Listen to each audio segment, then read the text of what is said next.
Welcome to NTD News Today. Here are today's top stories. Flash floods this time in New Mexico. A home was swept away and there were dozens of rescues. 3 people died in the flooding, including 2 children. Commerce Secretary Howard Lutnick says the world's become comfortable with the fact that President Trump knows what he's doing. The latest on trade deals with the EU and China as big news on other nations is expected today. It's a change that will make U.S. air travel a little bit easier. The Transportation Security Administration says passengers will no longer need to remove their shoes at security checkpoints. The Senate Appropriations Committee will examine the funding for type 1 diabetes research. We will tune into the hearing.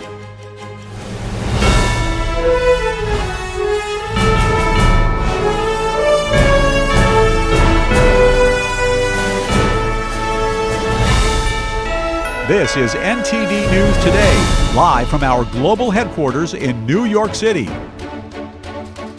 Today is Wednesday, July 9th. I'm Alice Tang. Torrential rains triggered flash floods in New Mexico that killed at least 3 people, including 2 young children. In the resort village of Ruidoso, dozens were trapped in homes and vehicles. Here are the details. There's a car. Major flooding in the New Mexico mountain village of Ruidoso. Emergency responders carried out dozens of rescues after floods swept through the community. A time-lapse camera captured the dramatic rise of the Rio Ruidoso Tuesday afternoon. Local artist Caitlin Carpenter sought shelter in a riverside brewery. Then she saw something unbelievable. Her friend's home floating down the river. Luckily, there was no one home. Carpenter said her friend doesn't stay there during flood season. Carpenter herself lost her art studio to flooding last year. As night fell, crews combed through debris for the missing and cleared roads choked with mud and stranded vehicles. 3 shelters have opened in Ruidoso for people who could not return home. Matt DeMaria, a meteorologist with the National Weather Service in Albuquerque, said one of the reasons the floods were so bad was because storms dumped rain on land that was badly burned by wildfires last year. Burn scars from the 2024 South Fork and Salt fires prevented the soil from absorbing the rain, sending a rush of water downhill. Early measurements show the Rio Ruidoso crested at over 20 feet. If confirmed, that would be a record high. Parts of Texas are still recovering from the devastating floods that killed over 110 people and left more than 160 still missing. President Trump and the First Lady say they'll visit Texas on Friday. Authorities in the state are currently putting together a timeline of events to share with the public. NTD's David Lamb reports. There are 161 people who are known to be missing. And again, that comes from combined law enforcement efforts, 161 known people who are missing. As first responders try to rescue survivors and victims, Kerr County officials gave an update on Tuesday. As of 8 a.m. Central Time, 87 deceased have been recovered in Kerr County, including 56 adults and 30 children. Heavy rains on early Friday caused the Guadalupe River to rapidly rise. Emergency notifications were sent around 1 a.m. The flood burst riverbanks, leaving behind damaged piles of debris, trees, and cars. It's extremely treacherous, time-consuming, it's dirty work, the water's still there. So we're having to go layer by layer, peeling these off to make those recoveries. Reporters asked for specific details during the early hours of the Weather Service's warning, as well as who was in charge of emergency management. And we're in the process of trying to put a timeline. That's going to take a little bit of time. As I've told you several times, that is not my priority this time. There's 3 priorities. That's locating the people out there, identifying and notifying the next of kin. That is what I'm taking as my job as sheriff here to do. Some of the victims were spending their summer at Camp Mystic, a Christian summer camp for girls near the river's banks. The camp said they are mourning the loss of 27 campers and counselors. On Monday night, Kerrville Public Utility Board said it restored power to its remaining 3 largest outages in the West Kerr area. One survivor recounts his experience. We got 8 different alerts. The first one came at 1 o'clock in the morning.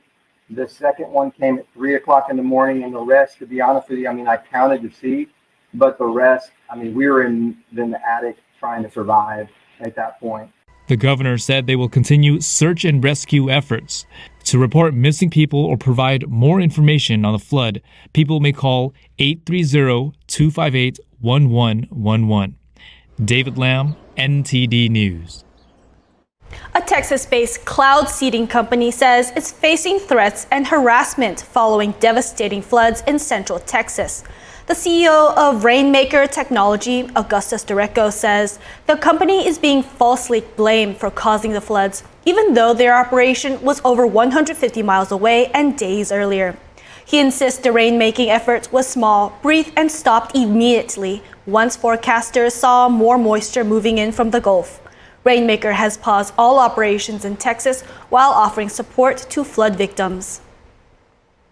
A day after President Trump sent over a dozen tariff letters to countries around the world, he stands firm in his trade negotiation. At the cabinet meeting yesterday, Trump discussed trade deals and the Texas flooding. NTD's White House correspondent Iris Tal has the story. President Trump held his sixth cabinet meeting, and as usual, he opened it up to the press, talking to reporters, answering questions, along with his cabinet officials. Homeland Security Secretary Kristi Noem reflected on her time visiting Texas flood survivors on the ground, expressing gratitude for God's hand in the rescue efforts. This is a time for all of us in this country to remember that we were created to serve each other. God created us to take care of each other. She was visibly emotional while recalling visiting families of Camp Mystic flood victims, including parents who were picking up their kids' belongings out of the mud. One of the dads said, I knew 50 of these girls here. So I knew that was her dress and my daughter's friend's dress, so he was picking it up and putting it in a bag to return to her parents. And President Trump praised what he calls a unified response, saying it saved lives, and also says that he's visiting the area on Friday with the First Lady. Meanwhile, Attorney General Pam Bondi during the cabinet meeting was asked about the Epstein files. President Trump interrupted and accused the reporter of wasting time. We have Texas, we have this, we have all of the things.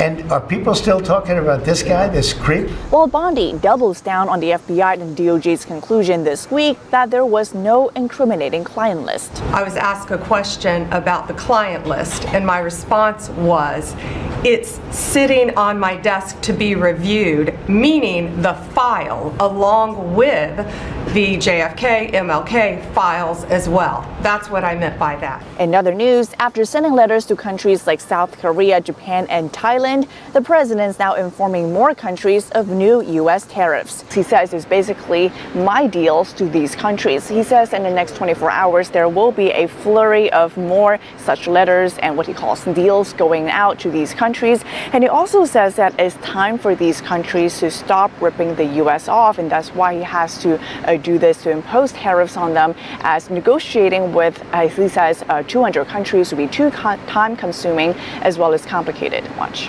It's about time the United States of America started collecting money from countries that were ripping us off and laughing behind our back at how stupid we were. We've taken in about $100 billion in tariff income. We could expect that could be well over $300 billion by the end of the year. The White House press secretary told NTD that the president is taking issue with the BRICS nations' policies that he calls anti-American. And President Trump says that he'll be very soon hitting BRICS nations, which includes, for example, China, Russia, hitting them with a 10% tariffs, as Trump says they're trying to destroy the dollar so that another country can take over and be the standard. And President Trump says that's not going to happen. More than 1.5 million Americans live with type 1 diabetes, an autoimmune condition that causes the pancreas to make very little insulin or none at all. Youth delegates, along with Katie Bone, the American Ninja Warrior champion who lives with type 1 diabetes, are testifying before the Senate Appropriations Committee. Let's tune in. But we've got to extend the program altogether. I've introduced legislation with the co-chair of the caucus, Senator Jean Shaheen, to reauthorize this program through the end of 2027. So as you make your visits today, please ask members to co-sponsor that bill so that the special diabetes program does not expire in September. Let me close by saying how it's truly inspiring it is to look out and see all of the children who are here today, their parents and loved ones who have come to DC to share your personal stories and to continue advocating for increased research funding so that we expedite, we speed up the search for a cure.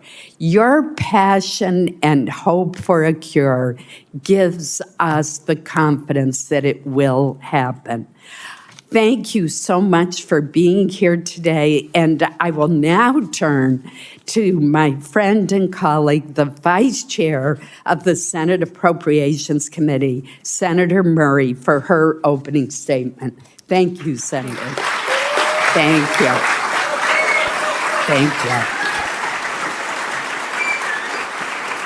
Thank you.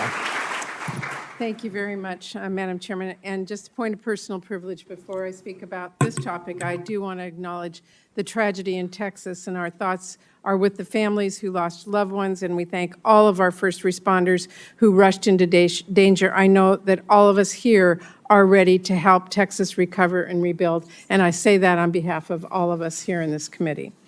And with that, thank you again, Chair Collins, for again convening this really important, impressive hearing to talk about the NIH Special Diabetes Program's critical work that supports life-changing research for millions of people who are living with type 1 diabetes, and in particular to hear from all the kids and young adults who are living with type 1 diabetes who came all the way here today to talk about why this program matters.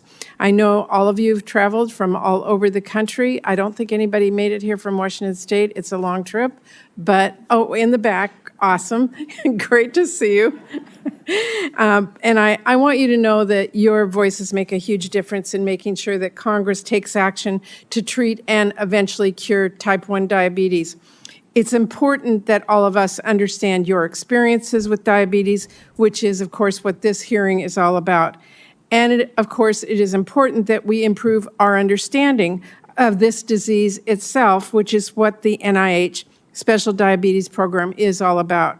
This program has a great history of accomplishment, getting new artificial pancreatic devices to market, bringing us new medication to delay type 1 diagnosis, and improving care for patients with serious complications, and more breakthroughs that we all know are just around the corner.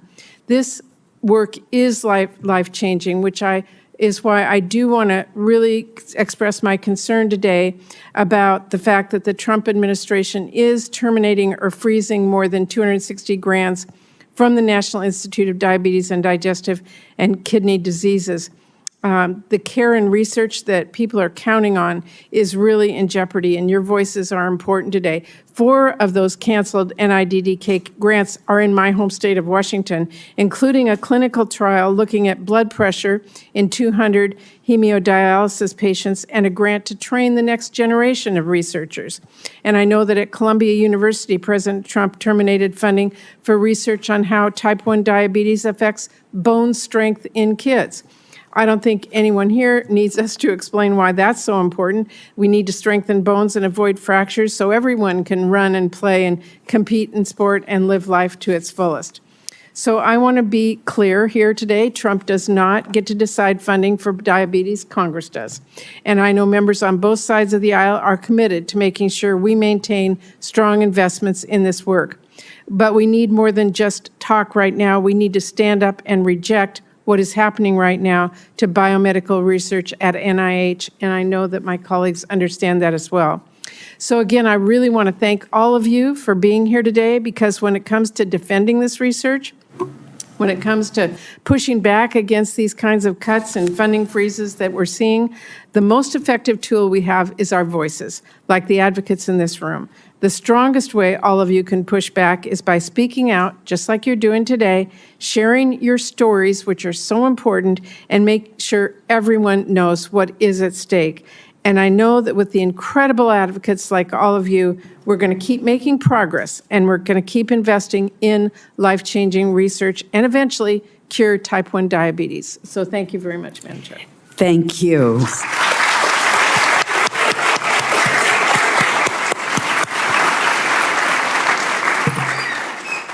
I mentioned that Senator Shaheen from New Hampshire has been my longtime co-chair of the Senate Diabetes Caucus. We work together as a team with many of our colleagues who you see here today. She is delayed because of a session in the Senate Armed Services Committee. She will be joining us later, but she's asked that I quickly read a brief opening statement before we turn to our witnesses. This is from Senator Shaheen. I want to extend a warm welcome to all of the witnesses and the more than 170 advocates who have traveled to Congress today to participate in this year's Children's Congress. Your tireless advocacy for yourself, your families, your friends, and everyone living with type 1 diabetes, including my own granddaughter, is truly inspiring. While I regret that I cannot be with you in person, I do want to take a moment to recognize Rachel White from Northampton, New Hampshire, not far from Maine, she didn't write that part, I added that part, who you will be hearing from shortly. Rachel's story is one that has deeply moved me. As a teenager, she balances a demanding academic schedule, collegiate level athletics, and dedicated advocacy work, all the while managing the daily challenges of type 1. She will share what that means in her own words, but let me say from my family's experience, it requires extraordinary discipline, strength, and resilience. To my colleagues, I urge you to listen closely to these advocates. Their stories are powerful reminders of the urgency of our work.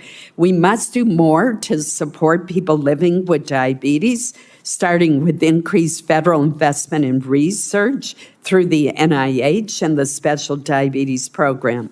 Thanks to these programs, we stand on the brink of a cure. This is the moment to deepen our commitment to these advocates, not to abandon it. We must also finally pass comprehensive legislation to make insulin affordable for every American, namely our bipartisan Insulin Act I have co-authored in previous Congresses with Senator Collins.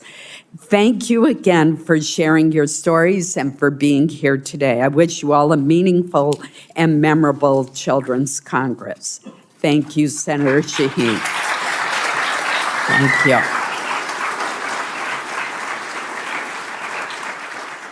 We will now turn to our witnesses. Our first witness, I'm proud to welcome from the great state of Maine, is Ruby Whitmore.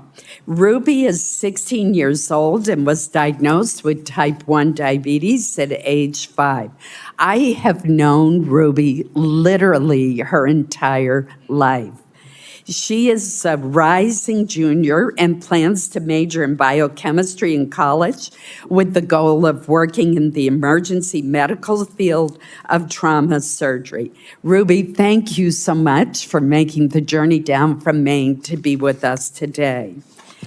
Our next witness, as I mentioned, is going to be Rachel White from Northampton, New Hampshire. Rachel is also 16 years old and was diagnosed with type 1 at age 11. She is a nationally ranked tennis player who aspires to play tennis at the collegiate level. Rachel, thank you for being here today to share your story. After Rachel's testimony, we will hear from Katie Bone.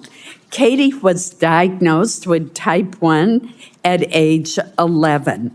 Today, she is a professional rock climber, and her passion for climbing led her to local Ninja Warrior competitions. She made her debut on American Ninja Warrior TV show, becoming the youngest champion in the American Ninja Warrior Women's Championship history. She's now working hard to qualify for the Olympics. Katie, thank you for being here today. Finally, we are delighted to welcome Dr. Griff Rogers. Dr. Rogers is the director, this is a mouthful, of the National Institute of Diabetes and Digestive and Kidney Diseases, or NIDDK, at the National Institutes of Health. Dr. Rogers has led this institute since 2007, and he's here today to talk about the research advances made thanks to federal funding for diabetes research and the Special Diabetes Program. Dr. Rogers, I want to thank you most sincerely for coming back. Every single one of the children's congresses that I have chaired since you have been head of the Institute, you've been here to update us on the developments. I thank you for your dedication to this cause. Thank you all for joining us. With that, we are now going to start with Ruby's testimony. Thank you, Ruby. Good morning, Chairwoman Collins, Senator Shaheen, Ranking Member Murray, and members of the committee.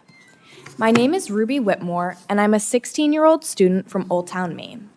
I'm honored to speak with you today, not just as someone living with type 1 diabetes, but as a student, an athlete, a volunteer, and someone who dreams of becoming a surgeon.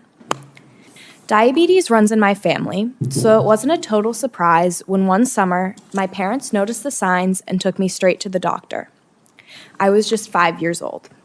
Now, more than 10 years later, I can say I've learned how to manage the disease, but it's also changed my life in ways that most people never see.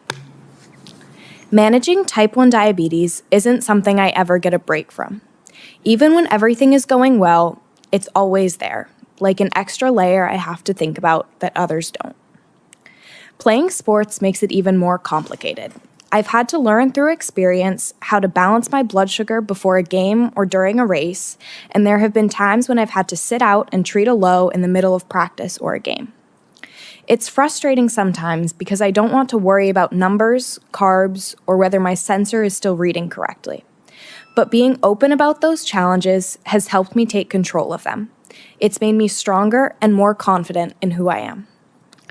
Despite the challenges, I've never let diabetes define what I can or can't do. I play soccer on both school and travel teams. I run track. I serve as my school's Best Buddies chapter president. I even had the opportunity to volunteer at Northern Light Eastern Maine Medical Center, working with patients in both general care and neurosurgery. My goal is to become a doctor, a trauma surgeon, because I want to help people the way my care team, especially my endocrinologist, Corey Webb, helped me. He has made a lasting impact on my life, and I hope one day I can do the same for someone else. I volunteer in part because T1D has given me perspective and empathy for those in need, who also face extraordinary challenges, often without the support and resources that my family and friends have provided. I want to take a moment to talk about my family. My dad also has type 1 diabetes, so I've grown up knowing what it looks like.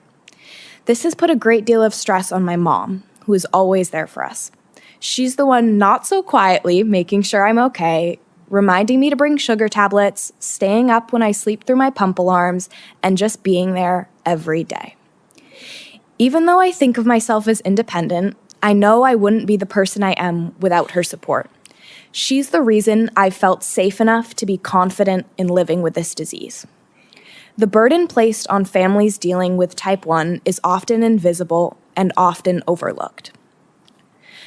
I've been lucky to have access to the latest diabetes technology, like continuous glucose monitors and advanced insulin pumps, which have made it possible for me to live a full, active life. Advancements like these have been made possible by the Special Diabetes Program. I want to thank you for the recent extension of the SDP because it supports groundbreaking research and brings us closer to better treatments and one day a cure. I never want a young girl to think she can't play sports because of her insulin pump. I never want a family to skip doses or ration supplies because of cost. Everyone living with type 1 diabetes deserves the chance to thrive. Your support makes that possible. Thank you for your time, and thank you for investing in a healthier, better future for people like me.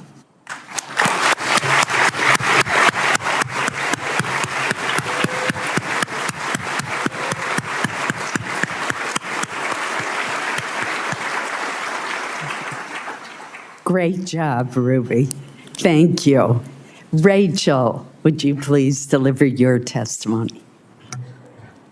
Good morning, Chairwoman Collins, Senator Shaheen, Ranking Member Murray, and members of the committee. Thank you so much for giving me the opportunity to be here today. My name is Rachel White, and I'm a high school student, a nationally ranked junior tennis player, and I live with type 1 diabetes. My diagnosis came just before I turned 12. My mom noticed something wasn't right. I was eating and drinking water nonstop, but I was losing weight. I had just grown an inch, but I had also lost 5 pounds. I started waking up in the middle of the night to use the bathroom, which had never happened before. At the doctor's office, no one was immediately alarmed, but my mom insisted on blood work, and that's when everything changed.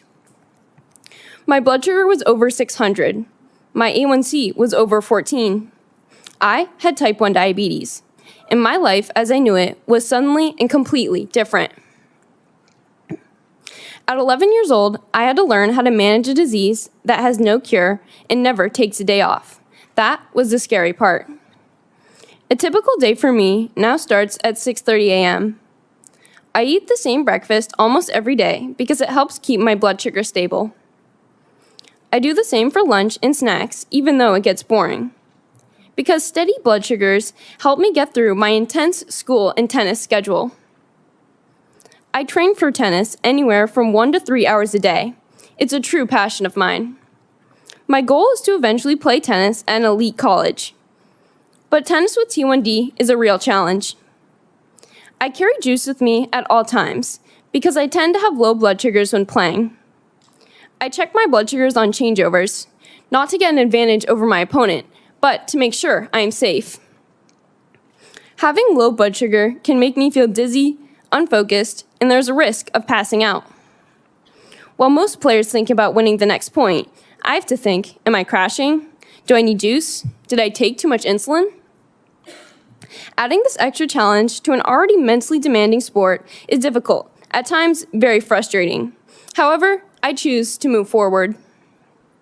Every single day, I am making complex, high-stakes decisions while trying to live the life of a normal teen. That's why I am here today to ask you to please keep supporting the work that makes life with T1D a little more livable and one day curable. Thank you for extending the Special Diabetes Program through September. The research the SDP funds is the reason we have better devices, smarter insulin pumps, and more hope than ever. I hope you'll extend the program for years to come so it can continue to deliver treatments and cures that will improve the lives of millions of Americans like my own. My family and I truly believe that with your support and improvements in technology, a cure for this disease in the near future is very much a possibility. I'm grateful for the tools I have now. I recognize I'm very fortunate that my family has been able to support me in this journey. But I dream of a future where I don't have to carry juice in my tennis bag, explain to a chair umpire that I have T1D, check my blood sugar in the middle of a math test, or wonder what will happen if my insulin doesn't arrive on time. Thank you, Senators, for taking the time to listen to my story and for supporting all of us living with type 1 diabetes. Speaking in front of you today has been an honor and something I will remember for the rest of my life. Thank you very much.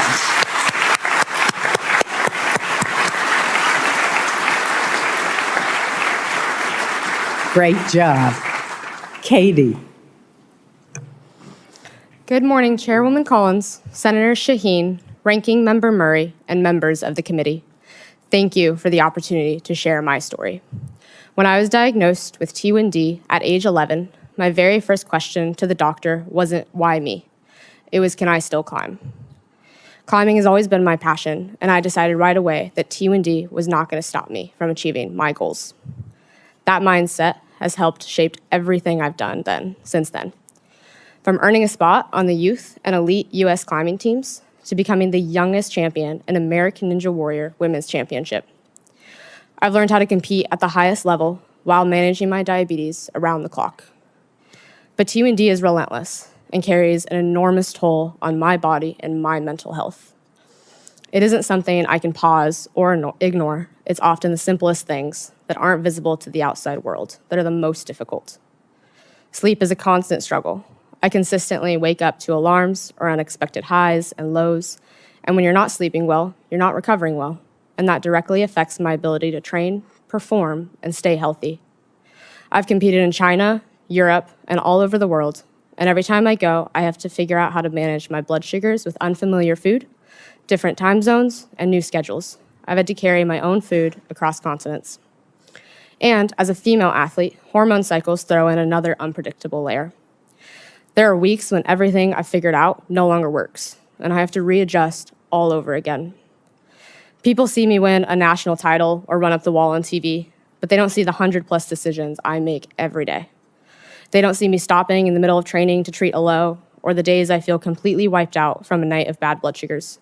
They don't see the toll it takes, because a lot of us with T&D carry it well. We have to. These challenges are very real, but I am still inspired by the progress that has been made and hopeful about the potential cures to come. Today, I wear a continuous glucose monitor on my arm. It gives me a blood sugar reading every 5 minutes and lets me see trends in real time on my phone. That technology means I don't have to stop climbing or competing just to poke my finger. I also use an insulin pump to stay in range during training, competitions, and even during overnight filming for American Ninja Warrior. The development of this technology did not happen by accident. It is a direct result of policymakers like you, who have funded the Special Diabetes Program. In fact, a new study finds that the SDP has led to at least $50 billion in federal healthcare savings. That's more than a 10-fold return on your investment. That's why I'm here to strongly urge Congress to renew the SDP. The program funds the science that makes T&D more manageable, and it brings us closer to cures. For millions of Americans with type 1 diabetes, the SDP means hope. It means the development of cell therapies that can replace insulin-producing beta cells. It means disease-modifying therapies aimed at preventing, slowing, halting, or even reversing T&D progression. This week at Breakthrough T&D's Children's Congress, I've had the opportunity to meet so many young people like Rachel and Ruby, who are also leading amazing lives because of research breakthroughs. We all imagine what our lives will be like when we have cures. I know we will get there thanks to you. Thank you again for hearing my story and being our champions. Thank you.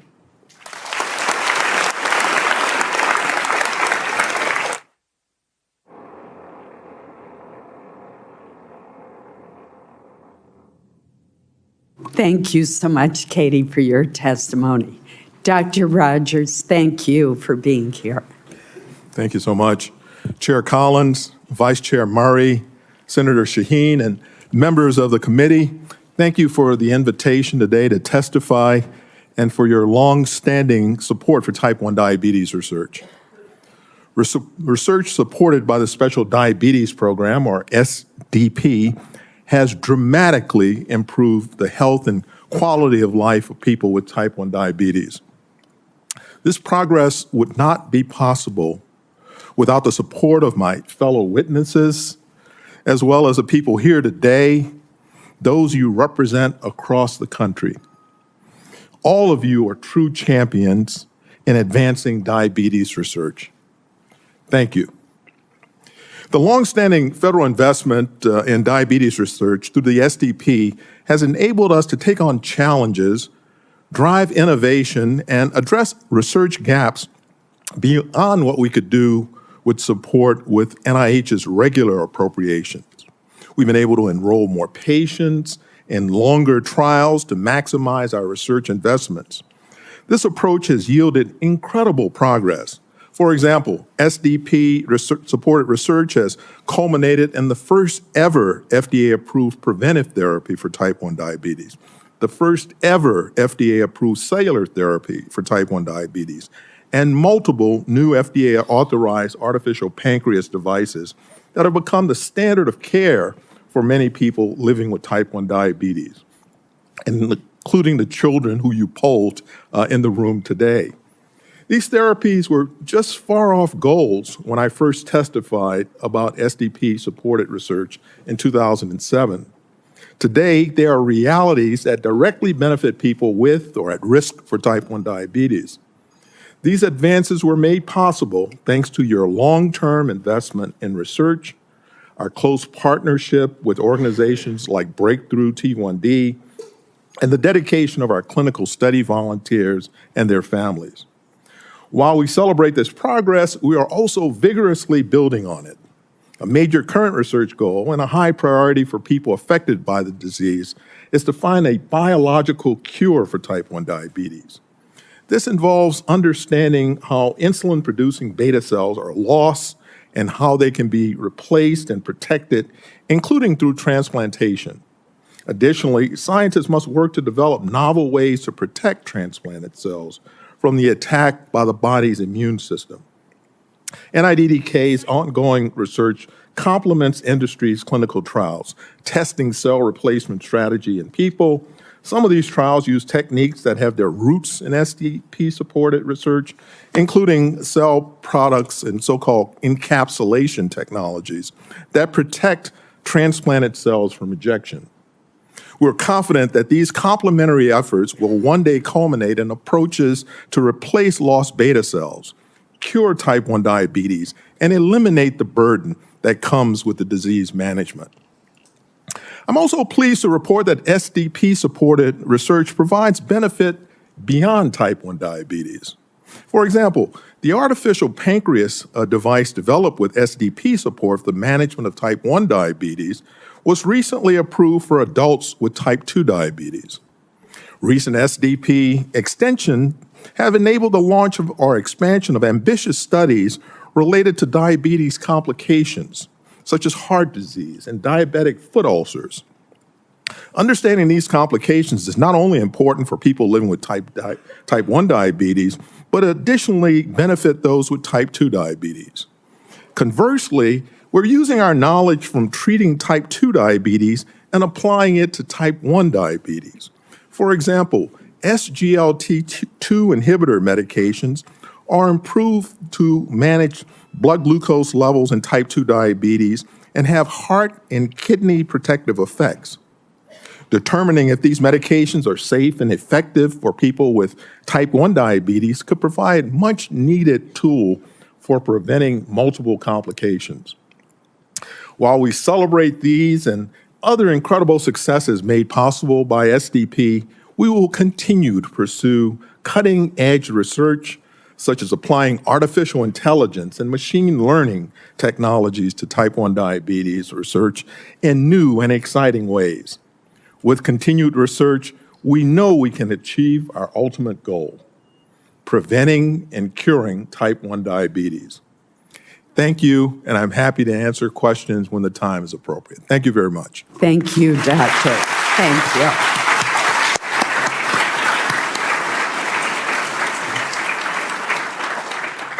Ruby, I want to direct my first question to you. First of all, I was truly moved by your tribute to your mother, and I know what an important role that she's played in helping to keep you healthy. Your family, unlike some others, has had a lot of experience with type 1 diabetes, including your dad. But a lot of your friends, your coaches, your teachers have had no experience with it. Could you talk to us a bit about how you educate your coaches, your teachers, your friends about your special needs? That's a really good question. Well, the first thing I think of, my soccer coach for school is actually type 1 diabetic. Really? So he always has stuff. But my other coaches, they're all very understanding. And I just tell them, I say, I'm diabetic and I need sometimes I need to take a break, and they just tell me, they're like, that's fine, just tell us. And I have a couple of my other coaches keep stuff in their bags now just because I've told them. I think really you just have to tell people about it, because they're not going to know if you don't tell them. That's not something somebody ever thinks of. You don't see somebody sitting on the sideline and think, oh, they're diabetic, that must be why they're out. I think you just need to inform people. And yeah, my friends are really good about it too. Just telling people. Yeah. Dr. Rogers, I was thinking of Ruby's family and others where there are maybe more than one member of the family with type 1 diabetes. You mentioned that one of the breakthroughs that we've had is the medication that can delay the onset for someone who is at risk. Could you explain that a bit more to us? With the support that we've received from SDP, actually we've developed a reclassification, if you would, of type 1 diabetes, realizing that it exists in people who are at genetic high risk. Some triggering event leads to their immune system to attack the beta cells, ultimately with the production of antibodies, but still at a level with normal blood sugars. But then that's ultimately followed by a period of the blood sugar being abnormal, and then ultimately to clinical type 1 diabetes. What the funds have been able to allow us to do is actually to look for therapies that could prevent the onset of clinical type 1 diabetes by treating them in earlier stages. Initially, when the blood sugar is not completely abnormal, but still high, and then an earlier stage when only there's a presence of these antibodies. And in fact, a number of years ago, following the work that was done in a consortium that we developed called TrialNet, a drug, teplizumab, was actually developed with this intended purpose. And it has shown for the first time that one can delay the onset of type 1 diabetes for at least 3 years in individuals who receive this therapy. 3 years may not seem like a lot, but imagine not having to inject insulin and manage the disease and the other issues. And we have on the drawing board and a pipeline in this TrialNet other medicines that we hope that might have that same effect, either alone or in combination. But teplizumab is the first FDA-approved therapy for that treatment. We have a lot of members here today, so rather than going on to the next question, I'm going to yield to Senator Murray. Thank you very much, and thank you. Really impressive to hear all of your stories. Doctor, let me just follow up quickly on that, because I heard Rachel say that as most people who are diagnosed are feeling severe symptoms before they're diagnosed. You're talking about early diagnosis. How are we educating doctors to look for that early? How are we making sure families get that information that they need to be tested? And how are we making sure that people can afford that? Well, in terms of the education of individuals with type 1 diabetes or those at risk, a number of groups, including the NIH, NIDDK, Breakthrough T1D, has done a yeoman's job of public education in this field. The professional societies, the American Diabetes Association, the Endocrine Society, and many others understand the work that we're doing and make sure that their physicians who are specialists in this area are well aware of it, both once it gets FDA approval, but even to enter patients into clinical trials to make sure that other advances become available. And, you know, when patients typically present, they may present with something called diabetic ketoacidosis, which is really a very troubling condition. So if you know that you're at high risk and you enter in one of these particular trials, and you're able to get a early indication that this may be the path, entering someone in such a preventive trial could very likely prevent them from developing Yeah, that very serious. I think one of the things is to make sure all parents and doctors and physicians and people who see young kids are giving them the information they need to get in early. So I appreciate that. Yes, thank you. Rachel, I mean, all of you are really impressive, and I really am impressed that you're athletes. I do have a niece who is type 1 diabetic, and she was told by a coach in high school that she couldn't play because she was diabetic. I'm certain other young people have heard the same thing. What's your advice to young people today to get past anybody who says you can't participate because of that? You seem to have accomplished that so well. Yeah, I mean, it's definitely way harder. There's many more factors you have to think about when you're being an athlete. And for me, I tend to go low because I'm always running around on the court. Tennis is very physical and it's only you. So I would give advice to younger people that you can do anything you want and not to let diabetes stop you from going to play soccer or going to play tennis or doing really anything you want, because diabetes definitely makes things more challenging, but there's nothing you can't do. Yeah, and you talked about invisible challenges, I think, Ruby. What are those invisible challenges, so we all know? I think that, I mean, the invisible challenges, especially with such a busy schedule, like I know Rachel has too, your free time is just taken up by wondering if you have to change your site or running out of insulin and changing your site the 5 minutes you're home between school and practice.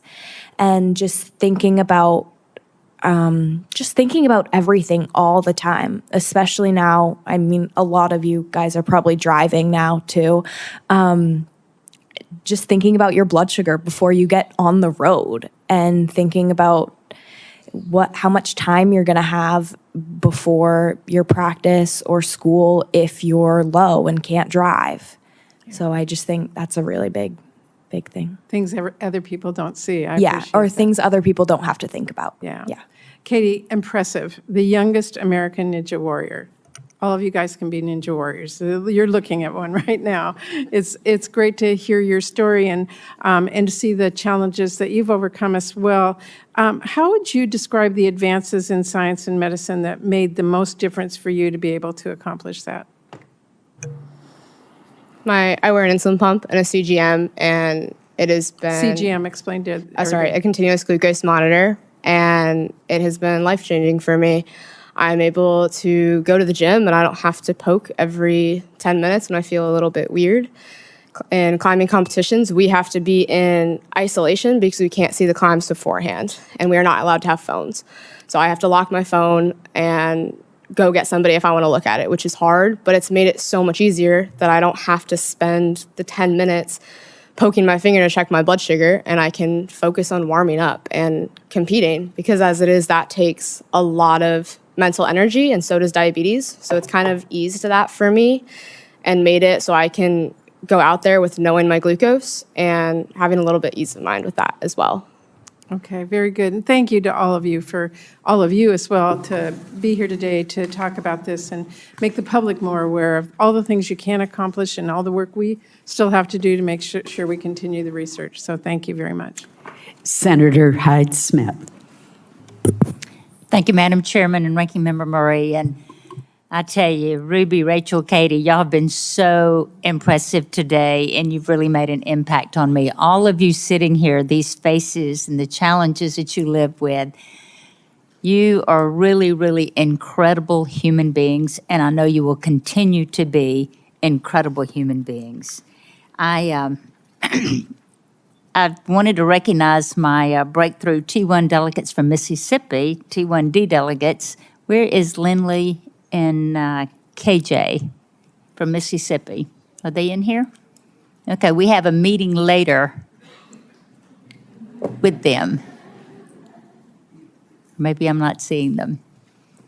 But we do have a meeting later with them. But I just so appreciate your attitude and your courage. And moms and dads, buddy, hats are off. You are superstars, no doubt, in what you do every day.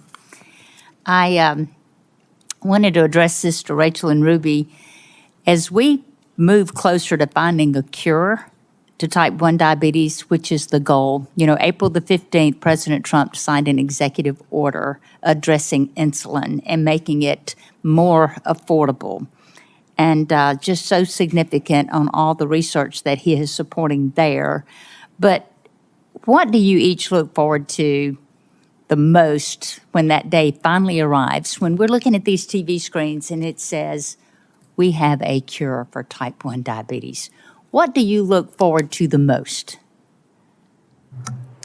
Personally, for me, tennis is a huge part of my life. So that would be the best part for me, because it's always hard having to check your blood sugar and making sure you're having enough juice in your tennis bag, or if you're going up from excitement before a match, or if you're nervous or anything.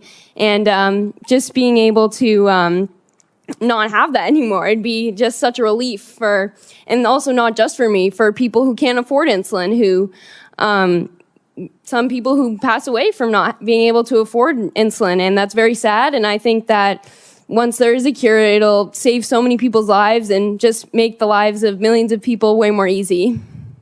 And Ruby, when you see that broadcast, that news flash, what do you think would be your celebratory moment? Oh, that's a good question. I think it would just be not having to worry about it anymore, just being free of it. I feel like it'd feel like, I don't know, just taking off a burden that's in my life and so many other people's lives. And I recognize that I'm very lucky to be able to be here, but also be here as a healthy diabetic who can afford insulin and who has supplies and who has resources and has a support system. But as Rachel said, many people don't. And I just hope that they would be able to get the cure as well. Great answers from both of you. Dr. Rogers, I'm going to turn to you now. How can we improve the early detection of the disease to ensure those who are eligible for the drug can receive treatment to delay its onset? How are we addressing that and identifying those folks? Thank you, Senator. We are involved in a number of studies, of course. People who have a first-degree relative with type 1 diabetes, of course, as you've heard, some of the panelists are themselves at risk. But there is a large number of individuals, for example, who do not have any family members who develop these symptoms that you heard, and unfortunately sometimes end up in the emergency room with diabetic ketoacidosis, and that's their first sign. So just continuing to educate the professional staff, people in the allied health fields about these critical complications or signs and symptoms early on. We've developed with the SDP support a fairly large network called TrialNet, in which we're able to screen not only individuals who are at high risk, but other patients who may have related autoimmune conditions who may also come in contact. And having them in these studies sometimes gives us a very early indication that they are at risk. But we really do have to continue our efforts, and I have to say our partner in Breakthrough T1D have really made this awareness campaign one of their vital challenges, and I think they've been equal to the challenge. They've been letting people be quite aware, because there are things to do in terms of prevention today. Wow, what a great breakthrough. And I just want to thank you for all you have done. Thank you. And my time is out, but I tell you, I want to be your cheerleader. I want to be your supporter, and everybody in this room that's dealing with this, you've got members of Congress that are in it with you.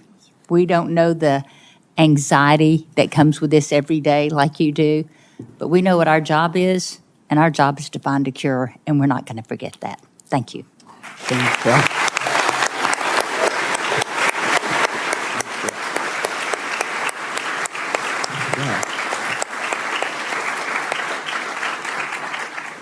I'm now delighted to welcome the co-chair for many, many years of the Diabetes Caucus in the Senate, Senator Shaheen.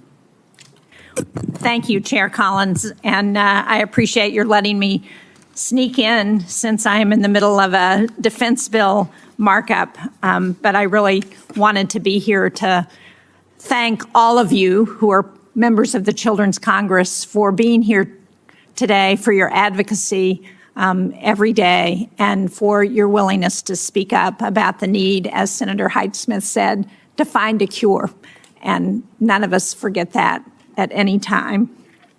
I have very much appreciated all of the work that the Diabetes Caucus has done over the years and the leadership from Senator Collins to provide additional funding and to improve treatments. And clearly we have more work to do. Thank you to Dr. Rogers and to all of the panelists for being here and for your testimony this morning. I'd like to begin with Rachel, since she's from New Hampshire, and ask what advice you would give to someone who's just been diagnosed with type 1.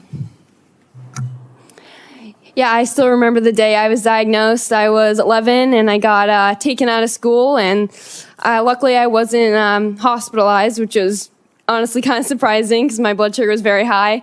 And I would just tell people who are diagnosed that I know it's very scary when you're first getting all this information about there's so many different factors, pricking your finger and giving yourself insulin and counting carbs. It can be very scary, but it definitely gets better the longer you go. And I remember the first week was, I can barely remember because it was just, I ate so much food and yeah.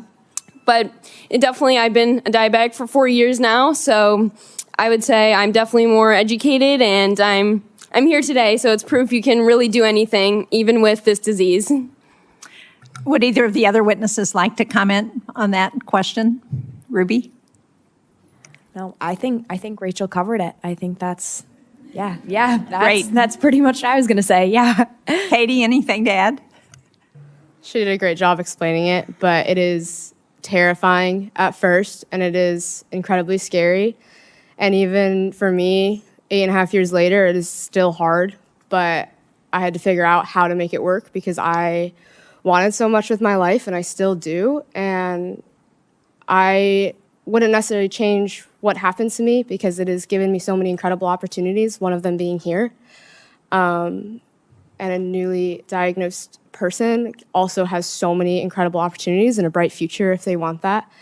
So yeah, it's just not giving up and figuring out how to do it because it's hard, but you're still here and you can make an incredible life out of it.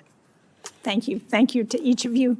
Excuse me. Dr. Rogers, I'm concerned that this administration has terminated or frozen more than 260 NIDDK grants in 29 states that total more than $120 million. In addition to these cuts, the proposed NIH budget would slash NIH funding and potentially gut NIDDK by combining it with other institutes. So can you speak to how important it is that we continue to fund diabetes research, including ongoing trials and prevention initiatives, and why that should be prioritized and protected from reductions? Well, Senator, we really, some of the major accomplishments that we've discussed today is one very good example of why your continued support for ongoing research in diabetes, in particular in type 1 diabetes, is so important. We're really on the cusp of some major breakthroughs, especially related to cellular therapies and finding a biological cure. We have studies that I've told this committee about before. TEDdy study, the environmental determinants of diabetes of the youth. What is it that triggers the autoimmune disease? We required studying some 425,000 at-risk kids to enroll 6,000 from the age of birth to 15 years. And I'm happy to report that the very last patient turns 15 this year. And so we're already on the cusp of understanding what some of these triggers are. And that's the kind of work that we have to roll up our sleeves and really continue, because that's where the cures will manifest themselves. And so I couldn't give you a better explanation of why this support has been so important, and ongoing support will be especially important. Well, that's an excellent explanation. Thank you very much for the great work that NIDDK continues to do. And thank you to all of the delegates from the Children's Congress for being here. Thank you, Senator Shaheen.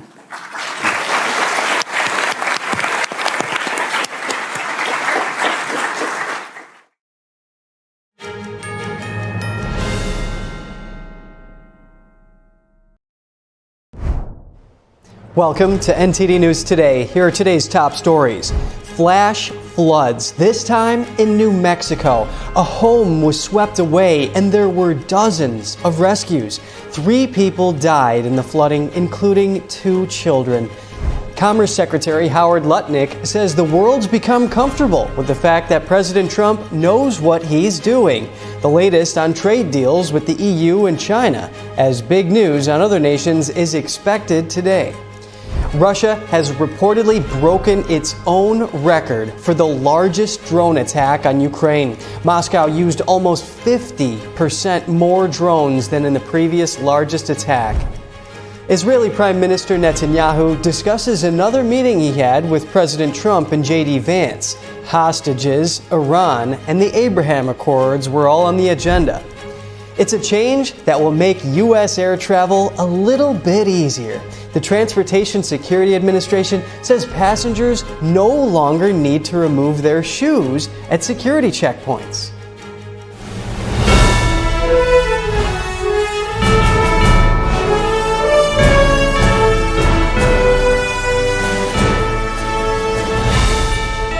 This is NTD News Today, live from our global headquarters in New York City. Today is Wednesday, July 9th. I'm Kevin Hogan. Torrential rains triggered flash floods in New Mexico that killed at least 3 people, including 2 young children. In the resort village of Ruidoso, dozens were trapped in homes and vehicles. Here are the details. There's a car. Major flooding in the New Mexico mountain village of Ruidoso. Emergency responders carried out dozens of rescues after floods swept through the community. A time-lapse camera captured the dramatic rise of the Rio Ruidoso Tuesday afternoon. Local artist Caitlin Carpenter sought shelter in a riverside brewery. Then she saw something unbelievable: her friend's home floating down the river.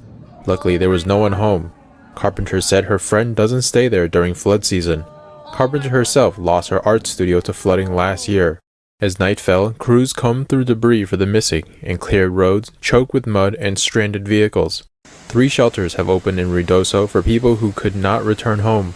Matt DeMaria, a meteorologist with the National Weather Service in Albuquerque, said one of the reasons the floods were so bad was because storms dumped rain on land that was badly burned by wildfires last year.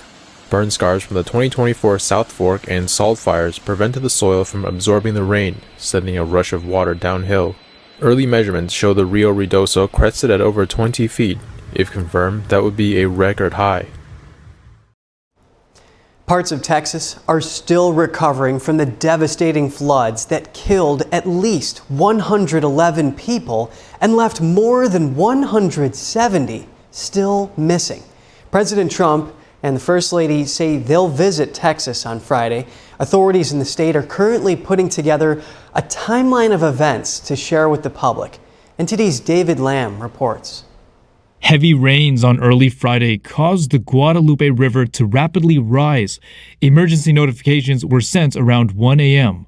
The flood burst riverbanks, leaving behind damaged piles of debris, trees, and cars. It's extremely treacherous, time-consuming, it's dirty work, the water's still there. So we're having to go layer by layer, peeling these off to make those recoveries. Reporters asked for specific details during the early hours of the Weather Service's warning, as well as who was in charge of emergency management. And we're in the process of trying to put a timeline. That's going to take a little bit of time. As I've told you several times, that is not my priority this time. There's 3 priorities. That's locating the people out there, identifying and notifying the next of kin. That is what I'm taking as my job as sheriff here to do. Some of the victims were spending their summer at Camp Mystic, a Christian summer camp for girls near the river's banks. The camp said they are mourning the loss of 27 campers and counselors. On Monday night, Kerrville Public Utility Board said it restored power to its remaining 3 largest outages in the West Kerr area. One survivor recounts his experience. We got 8 different alerts. The first one came at 1 o'clock in the morning. The second one came at 3 o'clock in the morning, and the rest, to be honest with you, I counted to see, but the rest, we were in the attic trying to survive at that point. The governor said they will continue search and rescue efforts. To report missing people or provide more information on the flood, people may call 830-258-1111. David Lamb, NTD News. Kerr County officials are now holding a briefing following devastating, deadly floods. Taking a listen. See if we can get. Also, they're working with DPS special agents on all recovery processes and with the volunteer fire departments. Our communications is overseeing the communication operation liaison with DPS also. Our emergency management, Dept Thomas, is in the EOC Center. Also with my chief, they're both in the EOC Center. At this time, I brought a couple of the guys. I was going to let Captain Jason Waldrop say a few words. Jason has been in the field, hands on deck this whole time. I hadn't been able to get out of here a lot. There's a lot to manage here. He's actually witnessed several things. He's kind of going to give you a few ideas and updates on what's going on in the field, where he's been and what he's been seeing. And then we'll turn it over to Sergeant Jack Lamb. Captain Jason Waldrop. Nope. Go ahead, sir. So the sheriff just wanted me to kind of give you all an update on some of the things that we as the sheriff department can do. One particular thing that we have done in order to help assist in locating the missing is we have coordinated a team with a local construction company, the Texas Department of Public Safety, some fire departments from within Kerr County, a fire department from Acuna, Mexico, and we are looking and searching the deeply impacted flood debris along the river. So these areas are where a lot of this debris is bottlenecked. So it's a lot of large trees, it's a lot of the vehicles, it's a lot of home structures have built up in these areas. So we are using very heavy equipment, excavators, skid loaders, to remove this material and do a deep impact search of where this is.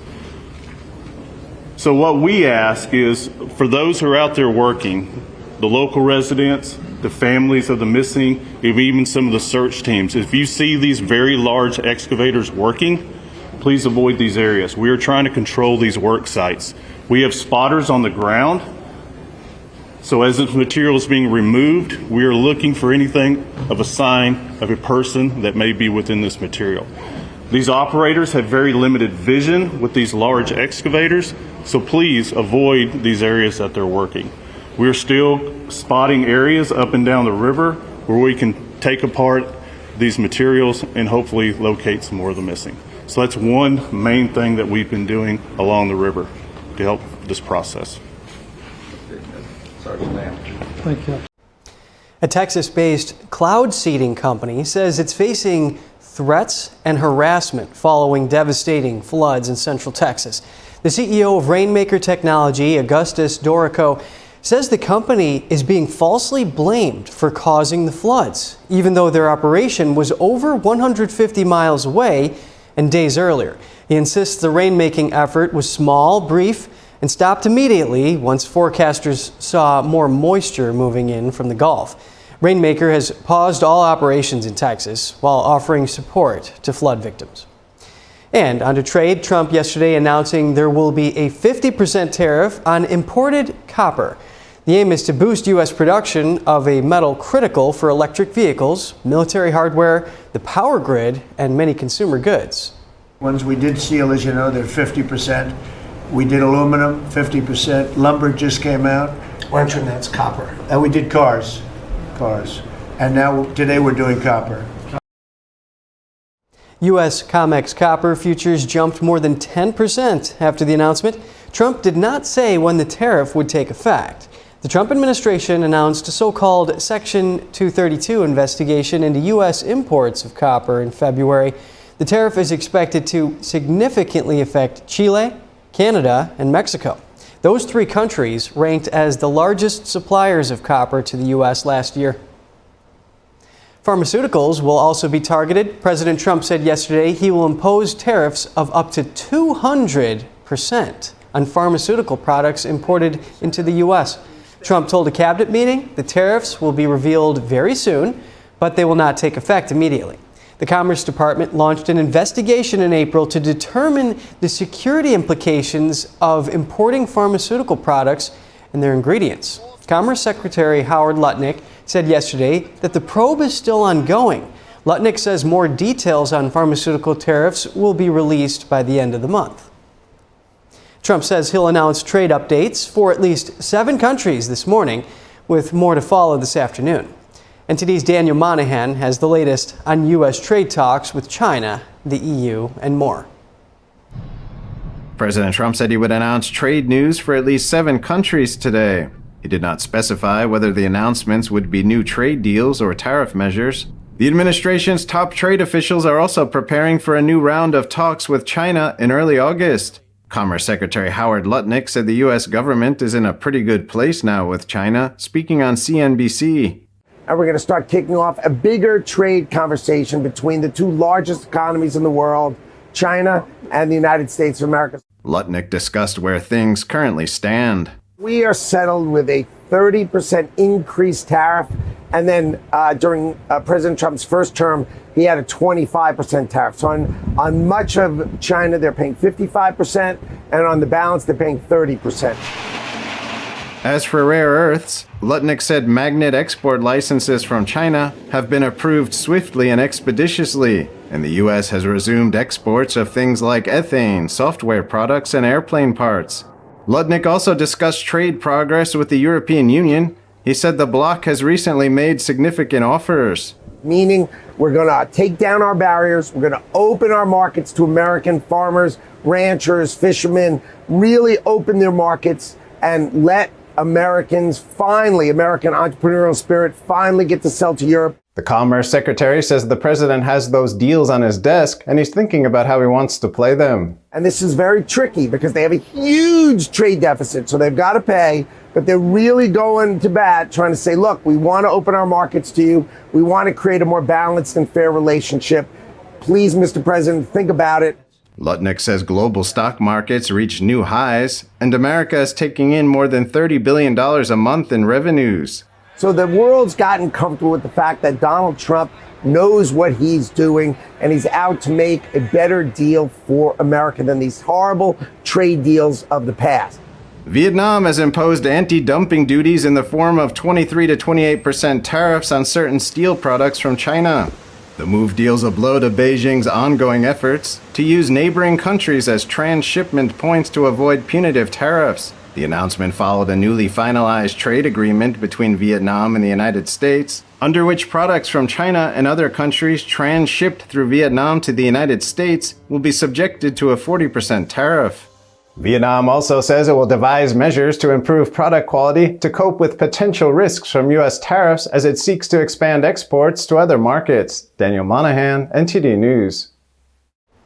The European Union is focused on reaching a trade deal with the U.S. Commission President Ursula von der Leyen said today the EU is working closely with President Trump's administration.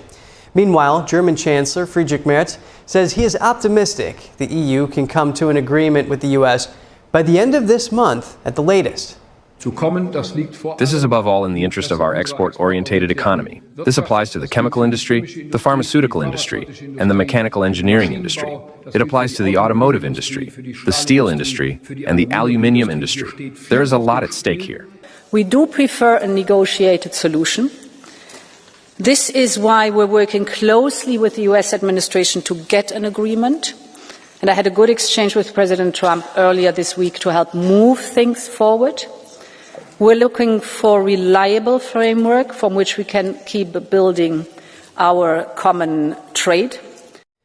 Von der Leyen called the scale and scope of the tariffs imposed on the EU by the U.S. this year unprecedented. The European leader vowed that the EU will stick to their principles and defend their interests. Von der Leyen says they will continue the work in good faith and get prepared for all scenarios. Israeli Prime Minister Benjamin Netanyahu said today that he held another meeting with President Trump at the White House focused on efforts to free hostages. He also had a brief discussion with Vice President J.D. Vance. We also discussed the implications and possibilities of the great victory we achieved over Iran. Opportunities are opening up here for expanding the circle of peace, expanding the Abraham Accords. We are working on this with full vigor. Trump held a private dinner with Netanyahu on Monday. It is the third time this year the two leaders have met. Trump's Middle East envoy said Israel and Hamas are nearing a ceasefire deal. Families of hostages held in Gaza want any ceasefire agreement to include the release of all remaining hostages. Ukraine says Russia has launched its largest drone attack since the start of the war.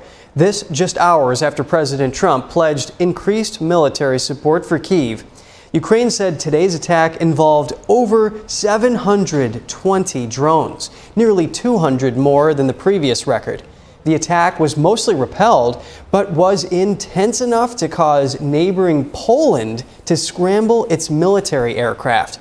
Ukrainian President Volodymyr Zelensky is now calling for more sanctions to increase pressure on Russia.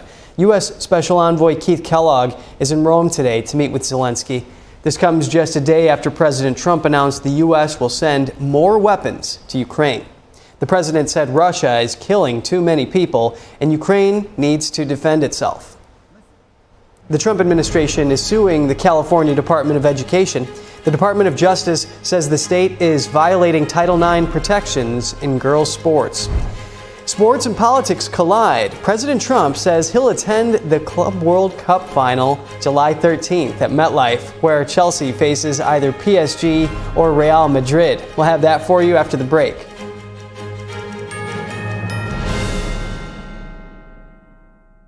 As we naturally age, many people are getting zero amount of this incredible and unique substance. That's when we start seeing an impact in our joints, skin, nails, and even our digestion. People ask me, Dr. X, what is the #1 supplement I should be taking? My answer is multi-collagen protein. People's reactions to me, people were like, what are you doing? What is going on? You look amazing. You have a glow about you. What makes Ancient Nutrition Multi-Collagen stand out from other brands? 10 types of collagen. It's grass-fed, pasture-raised with vitamin C and probiotics. It's proven to reduce joint discomfort rapidly, continuously, and persistently. It improves the appearance of crow's feet after 4 weeks and improves skin tone after 8 weeks. And it promotes hair thickness, growth, and a reduction in hair breakage. It has transformed everything from my hair. Like, my hair was starting to kind of just, come out, and I don't have that anymore. My skin feels amazing. Call the number on your screen and find out how to get a free bottle when you order, plus free shipping and our 30-day money-back guarantee. And as a bonus, we will include Dr. Josh Axe and Jordan Rubin's revolutionary book, Multi-Collagen Makeover, free with your order, plus free shipping and free returns. I have implicit trust in Dr. Axe because the plan worked. I'm living proof of it. This is the collagen protein that is backed by clinical studies. It's what my family uses, it's what I use, and I know you're going to benefit in a big way as well. Love the results or get your money back. This special TV offer is not available in stores. Call the number on your screen or go online now.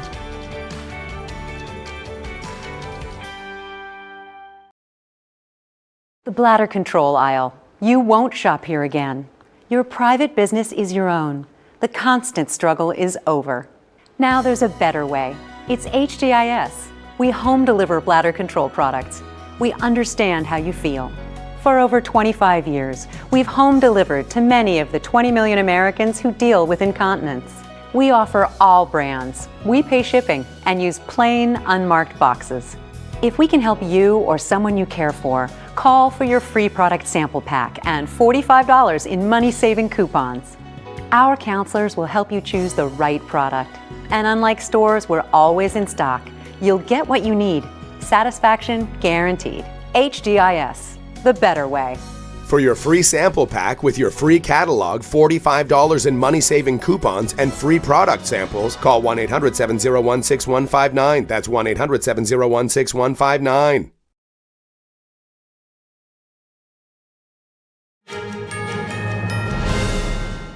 Welcome back. The Trump administration is suing the California Department of Education. The Justice Department says it's allowing transgender athletes to compete on girls' sports teams, and that violates federal law. The move escalates an ongoing battle between the administration and California. The DOJ lawsuit says California's transgender athlete policies violate Title IX. That federal law bans discrimination in education based on sex. The department says California's rules, quote, are not only illegal and unfair, but also demeaning. Earlier this year, the Education Department under Trump launched an investigation into California's policies. The department gave California 10 days last month to agree to change the policy, but the state refused. And the Supreme Court has paved the way for several federal agencies to carry out President Trump's plan to cut the size of the government. 8 justices yesterday granted the Trump administration's request to hold off a lower court's order that blocked sweeping layoffs. Justice Ketanji Brown Jackson dissented. The majority agreed the president's executive order is lawful, but didn't address whether or not an agency reduction in force plan was legal. A federal judge said yesterday that music mogul Sean Combs will be sentenced on October 3rd. He was convicted on charges of transporting prostitutes. Combs remains in the Brooklyn jail where he's been since his arrest last September. Jurors acquitted Combs on sex trafficking and racketeering charges that could have put him behind bars for life. They convicted him on 2 counts of transportation to engage in prostitution. Combs pleaded not guilty to all 5 counts. His lawyers will file their sentencing recommendation by September 19th, with prosecutors likely to follow a week later. Prosecutors say Combs could face up to 63 months in prison under federal sentencing guidelines. However, his defense said the same guidelines suggest a 2-year sentence. U.S. air travel will now be a little bit easier. The Transportation Security Administration says passengers no longer need to remove their shoes at security checkpoints. Here are the details.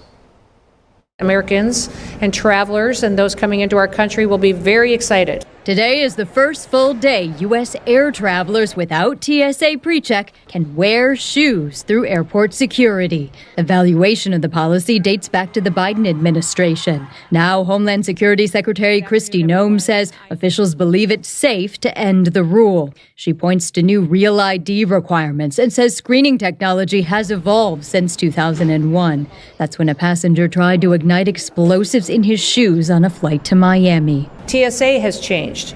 We have a multi-layered, whole-of-government approach now to security. Noem says officials also want to increase airport efficiency before the U.S. hosts major global events. Men's FIFA World Cup games are scheduled to take place in 11 American cities next year, and that includes the final. In 2028, Los Angeles is set to host the Summer Olympics. Many, many people will be on airlines traveling in and out of our airports, and it's important that we find ways to keep people safe, but also streamline and make the process much more enjoyable for every single person. So far, some travelers seem to like keeping on their shoes. I got pretty stinky feet, so every time I go through, I don't like it. Having to take my shoes off, I'm very insecure. A few say they wonder what other changes might come next. I think they should do that with the laptops as well. An imposter using artificial intelligence to impersonate Trump administration officials. The State Department is warning diplomats that individuals have used the tech to pretend to be State Secretary Marco Rubio. Here's the department spokesperson, Tammy Bruce. The State Department, of course, is aware of this incident and is currently monitoring and addressing the matter. We're not at a point here where I will discuss or portray what actions are being taken or his reaction. We live in a technological age that we are well enmeshed in, and I'll leave it at that. The department discovered that an imposter posing as Rubio had attempted to reach out to at least 3 foreign ministers, a U.S. senator, and a governor. That's according to a diplomatic cable last week. first reported by the Washington Post. It's the latest instance of a high-level Trump administration figure targeted by an imposter. There was a similar incident reported in May involving President Donald Trump's chief of staff, Susie Wiles. 11 people are facing charges after what law enforcement calls a planned ambush on an ICE facility in Texas last week. Authorities say the group intended to kill ICE corrections officers in a coordinated attack. NTD's Christina Corona tells us more. It was a planned ambush with the intent to kill ICE corrections officers. Make no mistake, this was not a so-called peaceful protest. Officials say on Friday, July 4th, at approximately 10:37 p.m., individuals attacked ICE officers at the Prairie Land ICE Detention Center in El Dorado, Texas. 10 to 12 individuals dressed in black military-style clothing began shooting fireworks and engaging in acts of vandalism at the facility.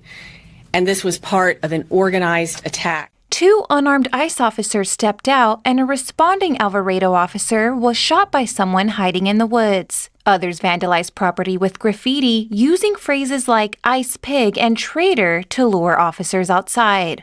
My office has charged 10 individuals with 3 counts of attempted murder of a federal officer. Each of the 10 are also charged with 3 counts of discharging a firearm in relation to a crime of violence. Authorities later stopped multiple suspects, recovering weapons, body armor, and a flag reading "Resist Fascism, Fight Oligarchy." Another person was charged with obstruction of justice for allegedly attempting to conceal and destroy evidence. If convicted, the suspects could face 10 years to life in prison. Christina Corona, NTD News. Kerr County officials are now holding a news briefing following devastating, deadly floods. Take a listen. Was a Kerr County number, and again, I have no reason to doubt that number, and it was compiled from the best available information. But we are asking folks to make sure that the numbers that we have are accurate. So if somebody has been reported missing and they have now been accounted for, please let us know that so we can revise those numbers and make sure that they continue to be accurate. Yes, ma'am. Thank you. Thank you, Juanita, with Telemundo NBC. Yesterday, Governor Abbott said that 2 days prior to the disaster, he had provided resources, and they were here on ground. I know this is a question for you or for the mayor, but he said you guys were prepared, that you had those essentials. What happened? Did you guys have those resources? Yeah, listen, I'm going to just say what has already been said. At the appropriate time, all of that is going to be reviewed and checked into. I don't have the answer to that question right now. I don't have that information. And rather than speculate, it would be irresponsible for me to do that. So, could you speak on that? Repeat the question, please. Yesterday, Governor Greg Abbott said 2 days prior to the disaster, he had provided the town with more than enough resources to respond to the disaster. Were those resources here local soldiers? They didn't see any resources. They didn't see anyone until hours after the disaster. Thank you. What resources did you guys have, and why wasn't there any response? Okay. I didn't see the governor's remarks. I haven't seen the governor's remarks. Last night we had a city council meeting, and I was required to be there.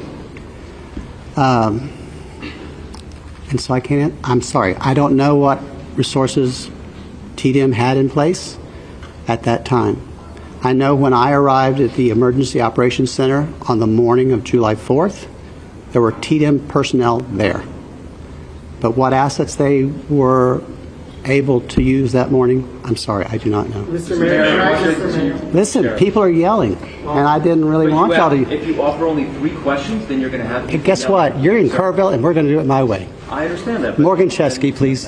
Mr. Mayor, records show that the concept of flood warnings have been discussed at least 24 times by the county. What's the biggest reason that these systems have not gone into place at this point? You know, Morgan, you and I grew up here. And I wasn't in office during those discussions. And frankly, I'm more focused on the future than the past, as you know.